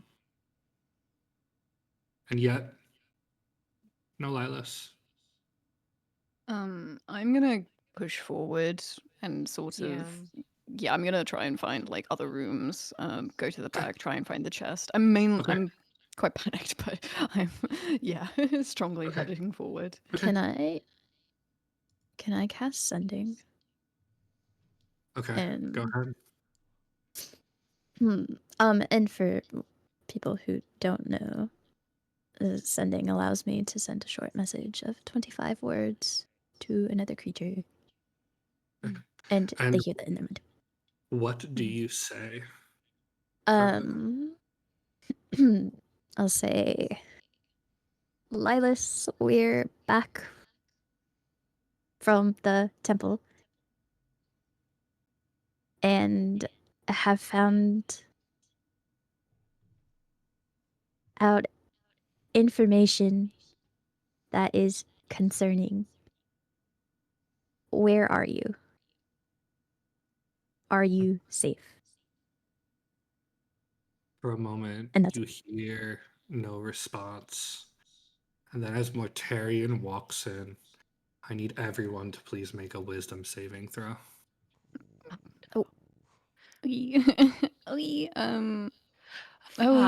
wisdom throws Hey, I'm always went supposed well to for be me. good at this. I Oh, they scored a always nat went well one. for me. These wisdom throws always are good. Great Okay. for me. That's a 12, a 6, Y'all. a 9, 11, and a 2. Who is yet Yeah, to that's roll? it's actually a nat one. 16. That's 1, 2, 3, 4, 5. That's 6 failures. Fuck. In a moment, all of you are frozen. Your body's mobility taken from you. As you all stare forward, unable to move, unable to speak, a figure walks into view. Fucking elf, I know it is. You see a tall, regal elf with a heavy presence. His skin is smooth and pale, the tone of weathered ivory, and his long, silver blonde hair has been pulled back from his face. Not a strand is out of place, not a single line mars his countenance. His features are sharp and noble, but what really holds you fast is the eyes. Silver eyes, like twin pools of molten moonlight. There are no pupils, there are no irises, only the ever shifting, shimmering metal, calm and cold. Draped across his tall frame is a cloak of pure silver. Flows in thick, disciplined folds. It's cut long, unwrinkled. Beneath it, his dark robes are threaded with gold, filigree, subtle, symmetrical, while his black gloves and boots give you the full look. He looks over at you, pulls off the gloves. You can see tattooed on every single finger a band that denotes him a spellcaster. This, my friends, is someone who can cast 10th level spells. Oh my god. Those of you who practice the arcane feel a moment of terror. Spellcasters this powerful are basically gods. They are few. They are secretive. And oh, they're dangerous. Ah, so you're the ones Braxton spoke of. I wondered when our trajectories would inevitably intersect.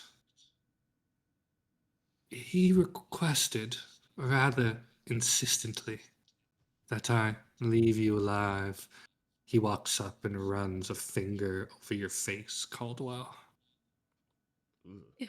Sentimentality of that nature typically bores me. But alas, when one chooses to consort with brutes, one must occasionally permit them their indulgences. Let him have his theatre. Consider this your reprieve. Temporary, of course. And yet, such fascinating specimens among you. It's unfortunate I lack the time for a more comprehensive inquisition. He grins at you, whispers, and you feel a shiver run down your spine. He turns to you, Alarie. A Zelfina, no less. Now that is indeed an unexpected variable. But don't mistake my surprise for apprehension, darling. Not even Arthur, with all his deliberate, labyrinthine strategies, possesses the means to obstruct what has already been set in motion. And marked as you are by the Concord, I can smell their psychic tinkering on you, like wet parchment and bloody sanctimony. He cups your throat. Do not presume it offers you sanctuary, child. I have educated your little order on the consequences of interference before. If they require a refresher, well, I will oblige them. You all have been so industrious, haven't you?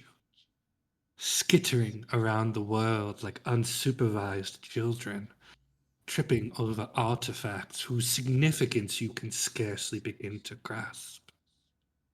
And then, of course, tampering with the seal. You watch as he reaches into his cloak and pulls out the chest. And most negligently, involving someone who may have, if given time, comprehend a mere fraction of its true purpose. You left me no choice but to intervene, children. It is always unfortunate when a promising arcanist must be discarded, but such are the burdens of power. I wish I could say I made it swift for the Firbolg, but that would be disingenuous. I felt as though a demonstration were necessary. You cannot halt what is coming, children. The annihilation of Reverie by Braxton, a conjurer's distraction. Payment for services rendered, nothing more. What is coming is not local. It is not political. It is primordial. Your entanglement was never part of the calculus, but Veritor, wretched little barnacle he was, proved himself incapable of obeying even the most rudimentary directive. In truth, I'm relieved you killed him. Had you not, I would have been compelled to ensure a far less forgiving conclusion. To risk the final seal of Thalassex. Such ineptitude demanded retribution. And yet, despite your trespasses, your incompetence, your meddling, your staggering ignorance, I will not kill you. Not because I cannot, not because you are undeserving, because Braxton, in his way, has claimed you for his own. Know this. In life, you distracted me. In death, you serve as merely fodder for my designs. You are alive now because I have no further use for you. And yet, Braxton does. Run, if you must. Hide, if you can. It will make no difference. The end is already written. The fractured terror will rise. And with this seal in hand, its coming is inevitable. You may try to stop me if it makes you feel brave. He looks at you with a smile like a teacher, an adult speaking to a child. But you, flotsam of Reverie, will soon have far graver concerns. Your haven is about to drown in its own sin. Pray, if you must, scream when you can. It will not change what is to come. He walks up and one by one looks you in the eyes and says, "This will be our last meeting. Don't make it too easy for Braxton."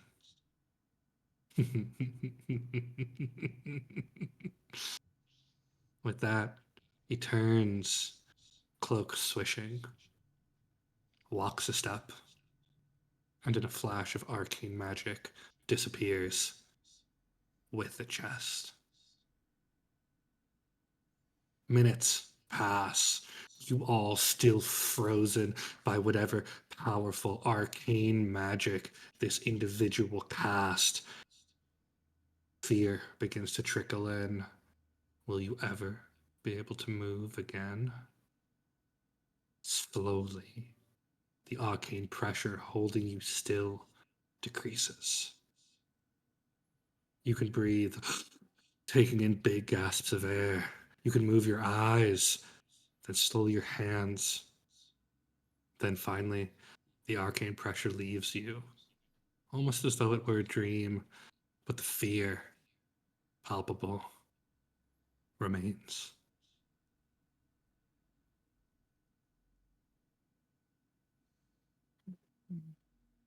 Fuck. The chest. Fuck, we have to get that back. But Lilas is dead. Understood. He killed What Lilas. do we- Where is Lilas? We have to find his body. Oh my god. I'm gonna stumble through the kind of place. I just intend on looking through every room kind of alone. I don't think there's Yeah. any more threat here. So I'm just gonna go off and try and see where I can find him. Everyone else can. Go ahead and make an investigation check. Okey-dokey. Can I also aid with that? Yep. Go ahead and make it with Yeah. advantage. 19. Nice. Okay. You find Looking around, there are no clear doors here, but near one of the walls, you see what looks like a small switch. And you smell something. Oh, Thyra, a smell very familiar to you. Mm. The I'm coppery, going to. the metallic scent of blood. I'm going to flick the switch. Okay.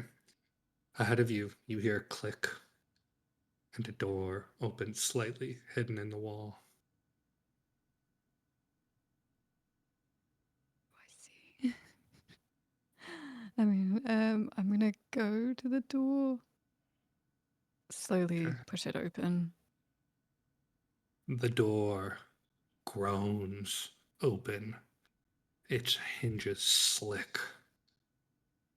The scent that spills out is thick, nauseating, a grotesque mingling of rotting viscera, burned hair, and the lingering sweetness of dried blossoms and crushed herbs.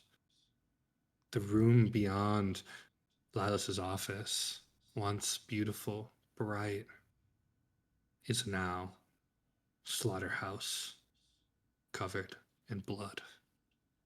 Its rose-tinted walls, once decorated with pinned sketches of spells and pressed wildflowers, are now blackened with soot and splashed in arterial spray.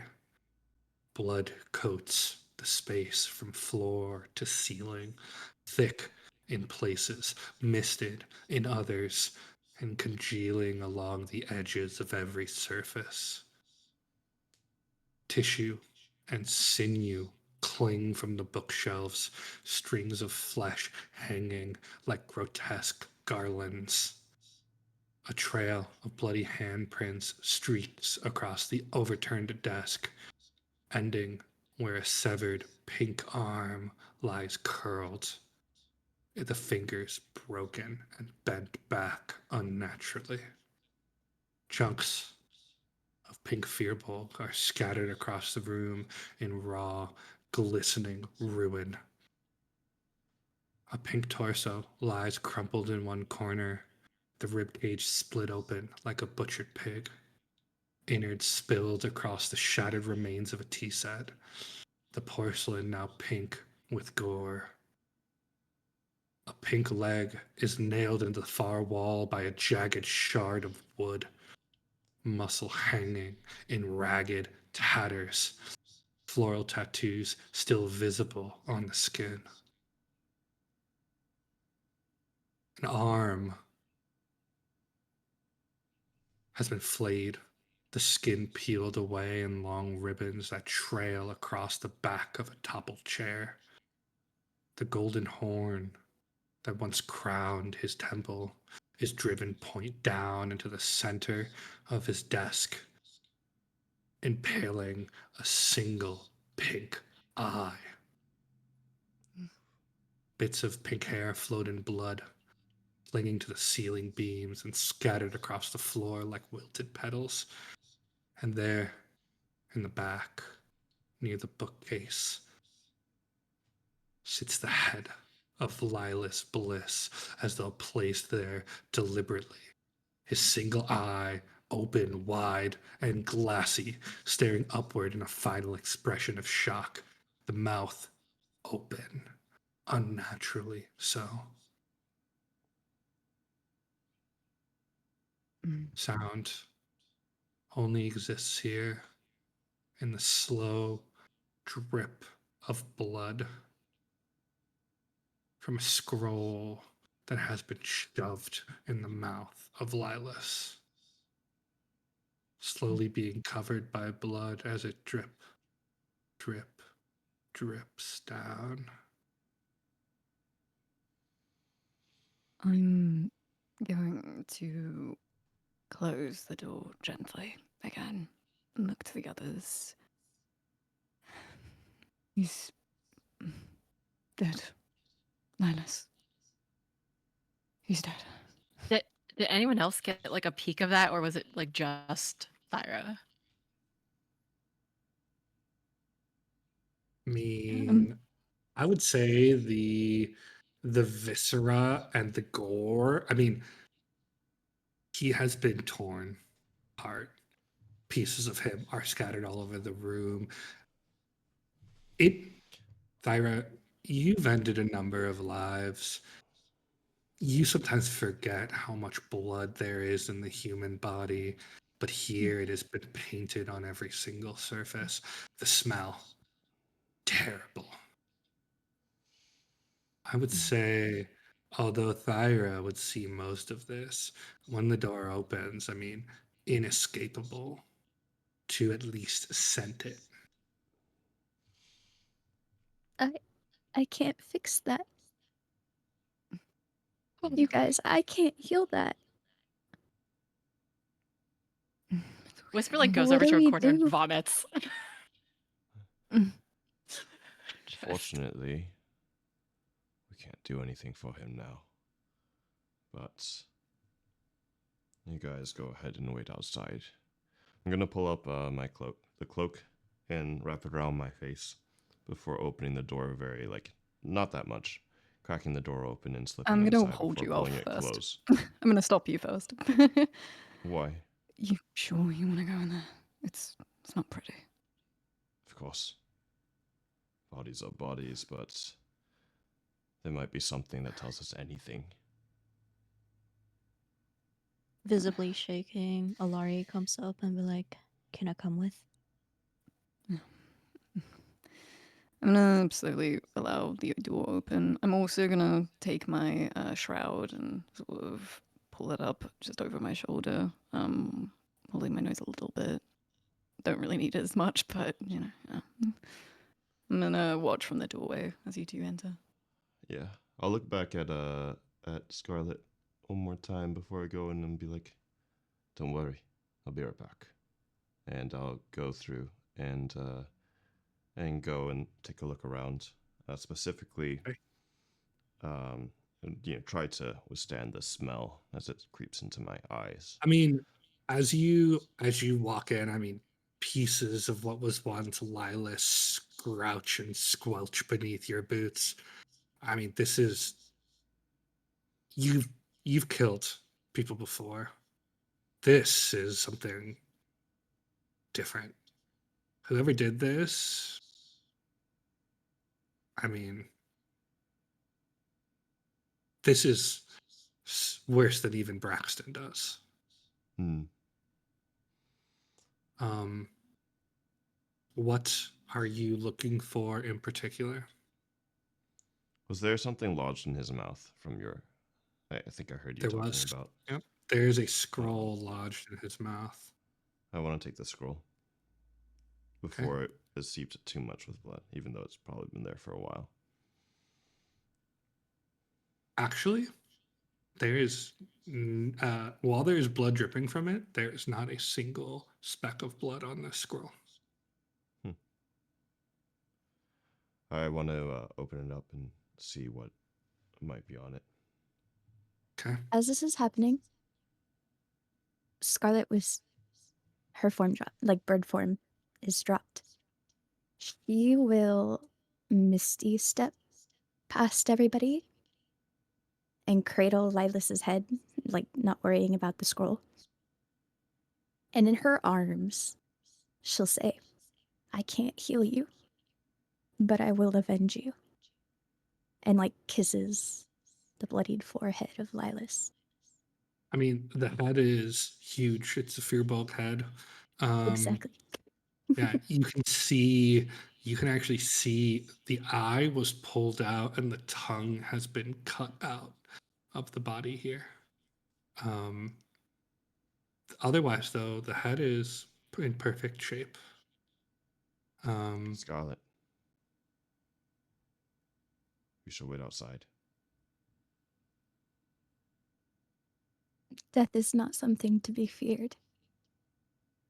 This is But more than death. this is a monstrosity, and we cannot let this stand. And we won't. I'm just cradling the head at this point. As much as I can for my tiny little buddy. As you open the scroll, Caldwell, this is what you see.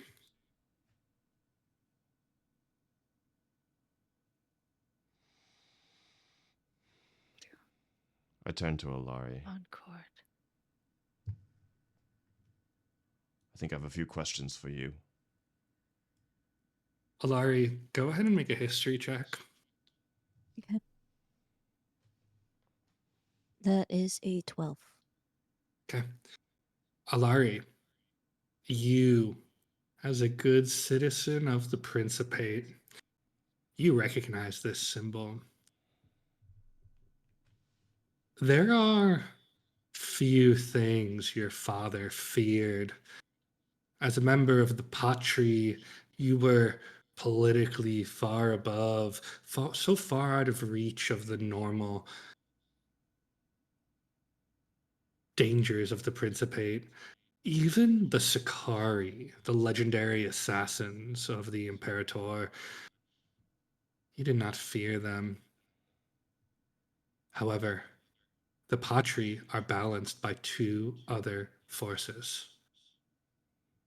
You have the Pontiff Collegiate and the Honorum Conflux. This, this is the symbol of the Conflux. The most powerful mages of the Principate. This, oh, Larry, this is very dangerous. This was not left here by accident. No, no, no. This is a message. You are tangling with some very dangerous forces. The Conflux Honorum, even your father feared them, and for good reason. 9 archmages, 9 of the most powerful political and magical spellcasters the world has ever seen.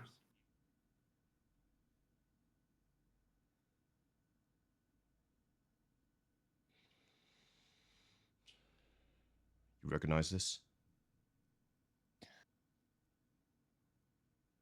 Bad news. They're bad news. Right. I'm going to Um, assume, Mhm. by the way our bodies are still stiff, this monster, thing, elf is a little bit out of our reach at the very moment. We don't even know which way he went. But thankfully enough, he liked to name his associate a lot. And for the first time since we've met, it seems our goals are aligned, wouldn't you say? I agree. Now, it is worth noting, for the people who have not entered this room, there is still a full magic shop out here, fully stocked with items. I was about to We can say loot? that. My Yeah, god. I was about to say that. I know D&D players. Oh. I'll be straight up with you. Mortarian But is. Oh, sorry, you go first. Is that kind of stealing? I was just gonna say, I start grabbing all of the pieces of him that I can, and when I have it all put together, I want to do a gentle repose.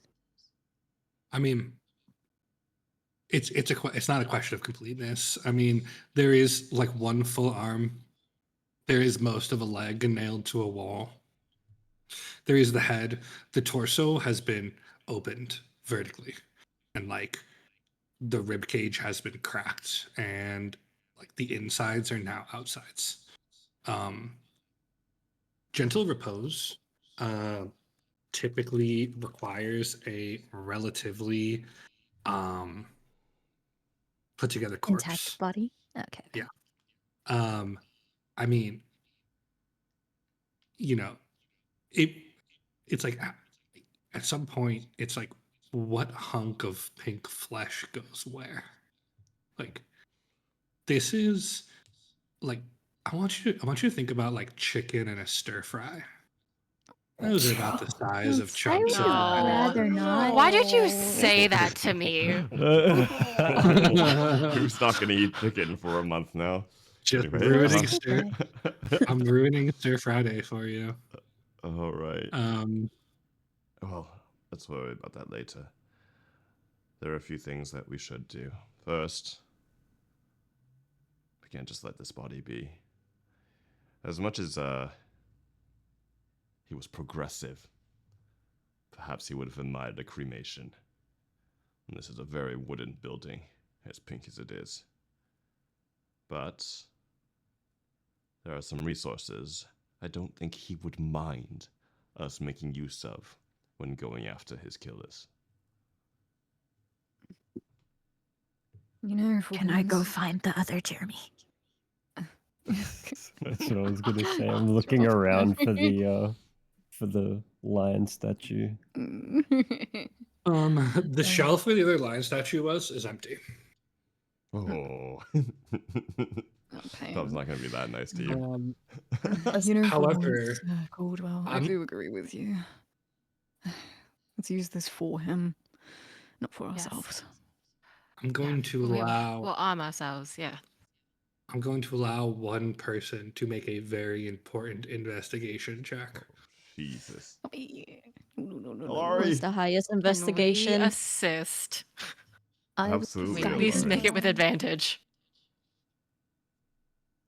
Who has high invest? I Well, don't. I have Alarie, +5. Alarie has psychic knack, so probably Yeah. her. Yeah. Yeah. Yeah, a bardic on this for sure. I'm in guidance. Okay. These good rolls. Go ahead and roll with advantage. Plus d6, plus d4. Okay. Investigation. Advantage. That is an 11 plus d6. Wow, you're really rolling poorly today, aren't you? Yeah. Plus d4. Okay. Oh, Now I'm gonna ask you a question. 17. so yeah, Do you 17. want to spend a dice and re-roll that dice that was a 6 on your investigation? Should I gamble at you guys? Yes. Yeah. Yeah. Okay. I would say yes. Go for it. Watch your Okay. natty Come on. one. So no Don't advantage, say just a that. straight roll. Just a straight Just roll. straight roll. Oh. Just a straight Yeah. roll for That's how psychic investigation. knack works. Yep. Okay. That's a 14. Nice. Okay. You gamble and you win a little bit. Okay. That is a total of a 20 investigation. Looking around, some of the shelves here are empty. Many of them still have stuff in them. You see in one of the shelves what looks like a golden amulet with a single red stone on it. Underneath, in flowing script, Amulet of Health. In the far corner, tucked behind what looks like a small case, you see a pair of black leather boots with silver wings embroidered on them that says Boots of Speed. In behind the counter in one of the displays, you see rolled up into a tight ball what looks like a bit of fabric. And when you open it, you find a red cape that reads Cape of the Mountebank. Lastly, you find in the main, like where Lilas would open and close drawers, hidden in the back, you find what looks like a ring of black onyx with no label. Additionally, you find one potion of healing, one potion of greater healing, one potion of superior healing, and one potion of supreme healing. Lastly, very, very lastly, because you rolled a 20 or higher, you find in Lilas's study, hidden under some of the viscera, Scarlet, as you are trying to clean him up, you find what looks like a blood-soaked bead that is clearly magical.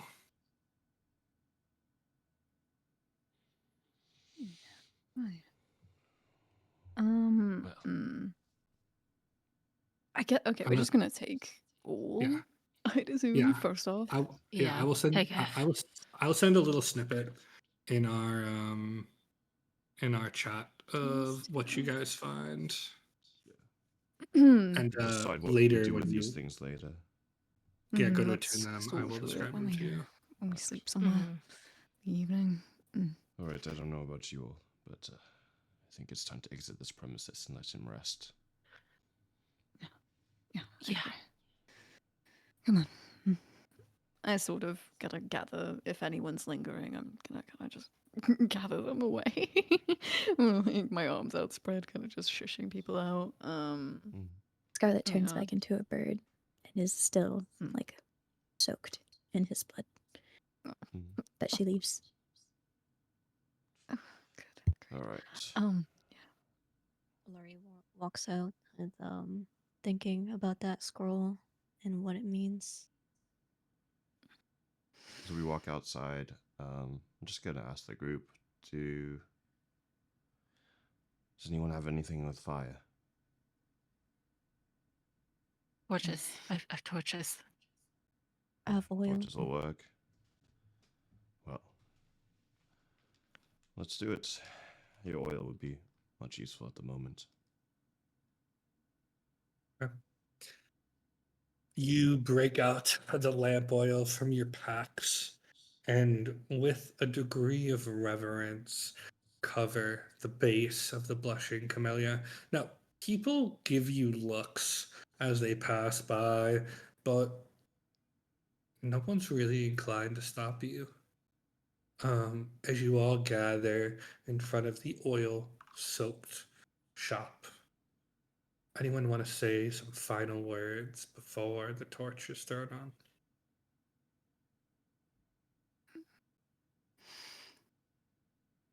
We will get revenge. Whoever did this, Braxton, whatever that elf was, that one day I will ensure that he will never see again.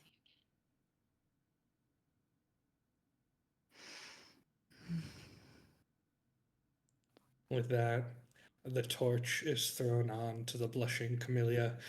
Flames begin to lick up the pink walls as the oil-soaked wood quickly catches. You see flames begin to emerge. You watch through the window as they cover the interior, burning, purifying the horror that was inside. You watch as building slowly goes up in flames, smoke drifting into the sky. A number of passerbys look or gather to watch this all happen, but nobody intervenes. This is Reverie. As long as nobody's inside, who cares? In the next 20 to 30 minutes, the building truly catches. The pink turning black as the fire scorches it. Over the next hour or two, the building is completely consumed, collapsing in on itself, turning into a wreckage of what it once was. And if that isn't the way of Reverie, I'm not quite sure what is. I think as our party stands in front of the ruins of the blushing camellia, filled with anger, filled with hate, perhaps filled with purpose. Well, let's see what they will do next. In the distance, alarm bells begin to ring. Ding, ding, ding, ding, ding, ding. And that, my friends, is where we will pick up next time.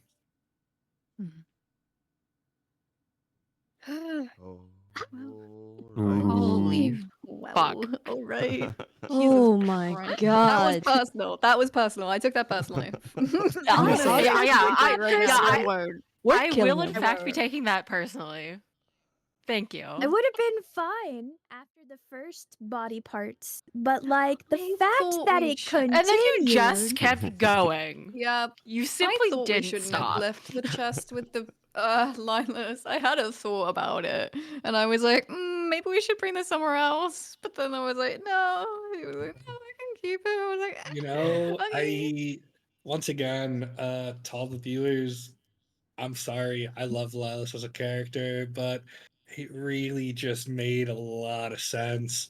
I think now, knowing what was in the chest, knowing that Braxton had a partner this whole time, it makes a lot of sense how we ended that.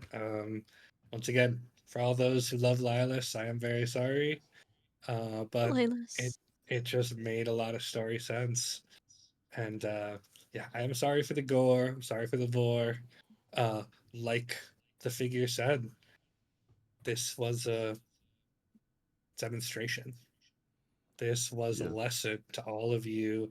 And when you fuck with powerful people, they're gonna fuck back. And Technically, we didn't know that we were. That's true. Yeah, we were just Once gallivanting again, around, doing our What do you thing. mean? All of the powerful people we've actively fucked with, they're like, fine. Exactly. It's the ones that we don't actively fuck with. Yes, I think this is a decimate lesson. We people. should fight everyone and kill them. Exactly. Just murder everything. Also, I Oh, didn't. man. Reverie for I didn't ourselves. appreciate him choking me. By the way, No, just that was saying that. icky. That was icky. Yeah. No. Bad touch. Once again, he's evil. I'm sorry. But who knows? Maybe you guys will be able to get vengeance for Lilas. I do want to preface, those of you who know D&D know that a 10th level spellcaster is at least a level 18. Wait Yeah, till I we're get way 10 level over your spells. level. I'm gonna go for the anglers. Perhaps Oh, we're instead coming for of- you, bitch. Yeah, perhaps instead of fighting Training him, arc. it is more likely you may somehow disrupt his plans. But let's see. Let's I see need what some happens. senzo beans. I'm Yeah. sure there's tons of gunpowder lying around a pirate port. Yeah, we'll just Yeah. blow him up. Even though he could probably Yeah. shield himself from that, possibly. Mm. I'm looking forward to being sent a bunch of like RIP Peptos. You know. You know, God. I think people are asking for a Lilas audio. You know, I think maybe I'll make Oh, a yeah, they different kind of were. Lilas audio now. You're a No, sick no, bastard. no, You know that, right? No.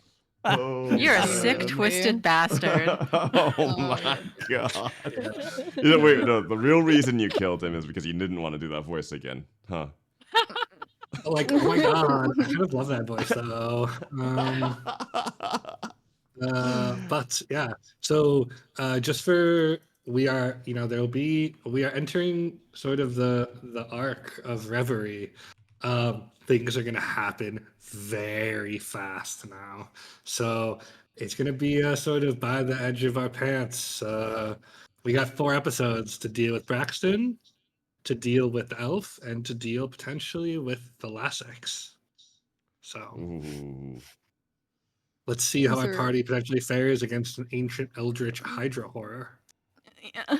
If I Was there can't anyone? kill the level 10 caster, a god can But- kill the level 10 caster. Yeah, let's That's drop all I'm the evil god saying. on him.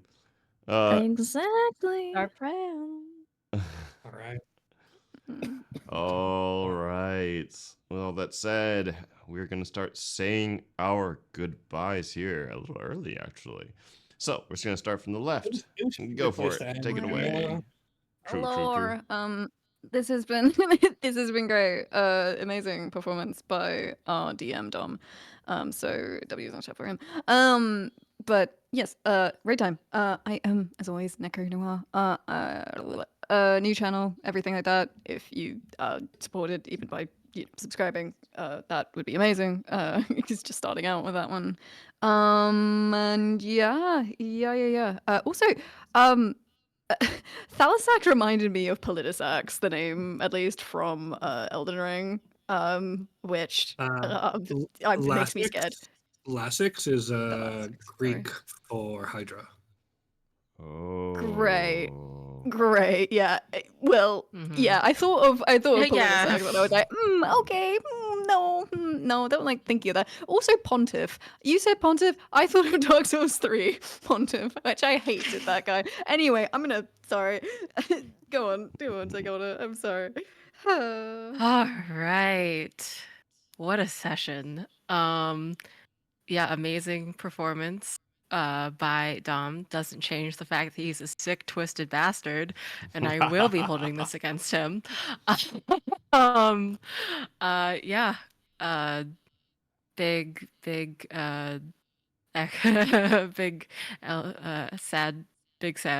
sad over Lila's. I did almost have to take off my headphones. So I just didn't have to hear the description anymore, but we made it through. Yeah, I will. Yeah, I think Whisper's new life mission might be plucking the eyes from that silver fucking eyed elf skull. That's her new goal. And yeah, we'll see how it goes next time. I will join you for that because Scarlett's about to get some revenge. She'll have her training arc level up her divine power. Yeah. You become a buff bird. Exactly. I will. Yeah. Yep. Turn from a parrot into an ostrich. Yeah. Ostrich. A secretary some bird. type of stork. It's just gonna be Who a knows? goose. It's gonna be a murder bird. I'm a fight. Go for the ankles. Yeah. No, my nose hurts. My feelings hurt. But this is a great episode, you guys. I can't wait for the next time. Really, really good session. I can't believe that not only did you kill Pepto Prince, you also killed Second Timothy because we couldn't find him. That was Yeah. What's the name of Double the whammy. line, right? Oh, Jeremy? Jeremy, I think. Jeremy. Jeremy, Sorry. yeah. Yeah. Where's Yeah. Jeremy? Justice for Jeremy. Killed Don't you think- Pepto Prince and Jeremy. What the hell? Maybe that he took Jeremy, and now Jeremy serves an evil master. Oh, we have Well, even that's more even reason to worse. go for him. Yeah. No, but it was a very good session. I really enjoyed it. Yeah, no, it's heavy session today, huh? I am very excited to see what happens after this. All the stuff that Dom just told us, how everything's gonna go by fast. Ooh, I don't know if our party's ready for it. I mean, we're always ready. So, I mean, what am I talking about, right? Anyways, Those rolls. yeah, Most those are. Oh prepared my god, I can't party. believe it! I rolled 2 nat ones in a row. Can you And then a 2 right do afterwards. that one? I can't. Anyways, yeah, on to Dom. Yeah, guys, I warned you in the beginning of the session. There's going to be some bad shit going on. I think there's a lot of lore to absorb in this session. First of all, what is Mortarian's connection to Shar? That was something that was kind of glossed over. Katarina, what was her deal? I do want to let you guys know, and I do this for all my campaigns. I am planning to do like a Q&A. Obviously, the cast will be primary in that, but chat, as we go through, if you have questions, write them down in our D&D theories and questions channel, and I will pick some of them to answer at the very end. Maybe you want to know more about the elf guy. Maybe you want to know more about what happened with the automaton. Maybe you want to know why I'm so evil and twisted. If you have questions, Yeah, I think that's the most Maybe- pressing question. Yeah, I think we gotta talk maybe about your psychology. maybe you Who want to hurt know. you? how much I love an evil monologue, which, by the way, I love evil monologues a lot. That was amazing, by the way. That's pretty Yeah. Oh, yeah, good. no. That was So really good. Crazy good. that you did that off the dome, you motherfucker. I don't know why you thought that was off the dome. He did not do that off the dome. That's I definitely wrote that all pre-written. down in advance. But Still, if I you guys mean, have it was off the questions- dome when you wrote it down. That's true. Yep. If you guys have questions about anything, the worlds will be an open book after the campaign ends, and we'll do a little Q&A because I know it can be really unsatisfying to not get your questions answered. So as those come, feel free to ask. And yeah, we'll do that after session 10 wraps up. But like I said, guys, 4 more sessions. It's going to be a wild one. So, like, there's going to be a lot going on. So really excited for it. And yeah, really excited to bring this one to a close. So thank you guys so much for coming along this journey with us, with me. Really grateful to be able to share this with all of you. Yeah. Alrighty. Can we get a W in the chat for Mr. Dom and the DM?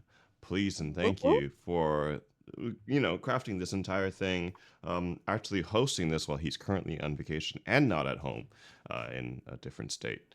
And still being here and present to really prepare all this. Another W in chat for Doobie as well, for being our steadfast narrator and for doing things super last minute. I handed her like a freaking that 1 to 5 chapter thing we got done within like 3 days. And sometimes we hustle like that, and I'm sure she hates me for it and resents me from the bottom of her heart. You know what I mean? And there is she says, I don't know if I should trust the yeah. I'll do a little heart from a distance and hope to not get attacked. Anyway, so let's get thank you for those. Also, thank you for the cast for being a part of this. We did witness a really brutal thing. I got more and more gruesome and everything like that. I mean, I'm excited to see where this goes.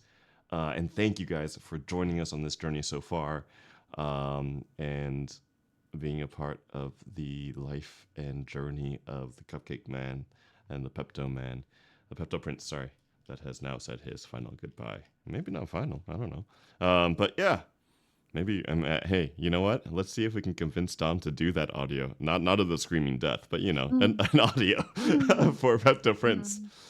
He has to do it as an apology for subjecting us all to that. You owe us. said that. I'm imagining one of those like shorts that people do that pay out, like that's like the parody like ASMR ones, like your boyfriend gets hit by a car or whatever, or like girlfriend hits you with a frying pan. Your boyfriend is tortured to death. Yeah, tortured to death and butchered into pieces. Gosh. Your boyfriend has tea with a silver-eyed dreamy elf. Jesus Christ. Oh, there was a tea set. Yeah, I think there was a tea set. I think that was a great place to end this. Thank you guys so much for being here. And I missed the W's in chat because, I was talking. So let me scroll up to say my goodbyes to everyone that said W. As per usual. W from Zaylee. Who's that? I don't even say bye to her. The W from Anubis Phoenix. Thank you for joining us. I hope you had a wonderful one. W from Neko Noir VT. I don't know who that is. It doesn't ring a bell. A W from Neko Noir. Yeah, there we go.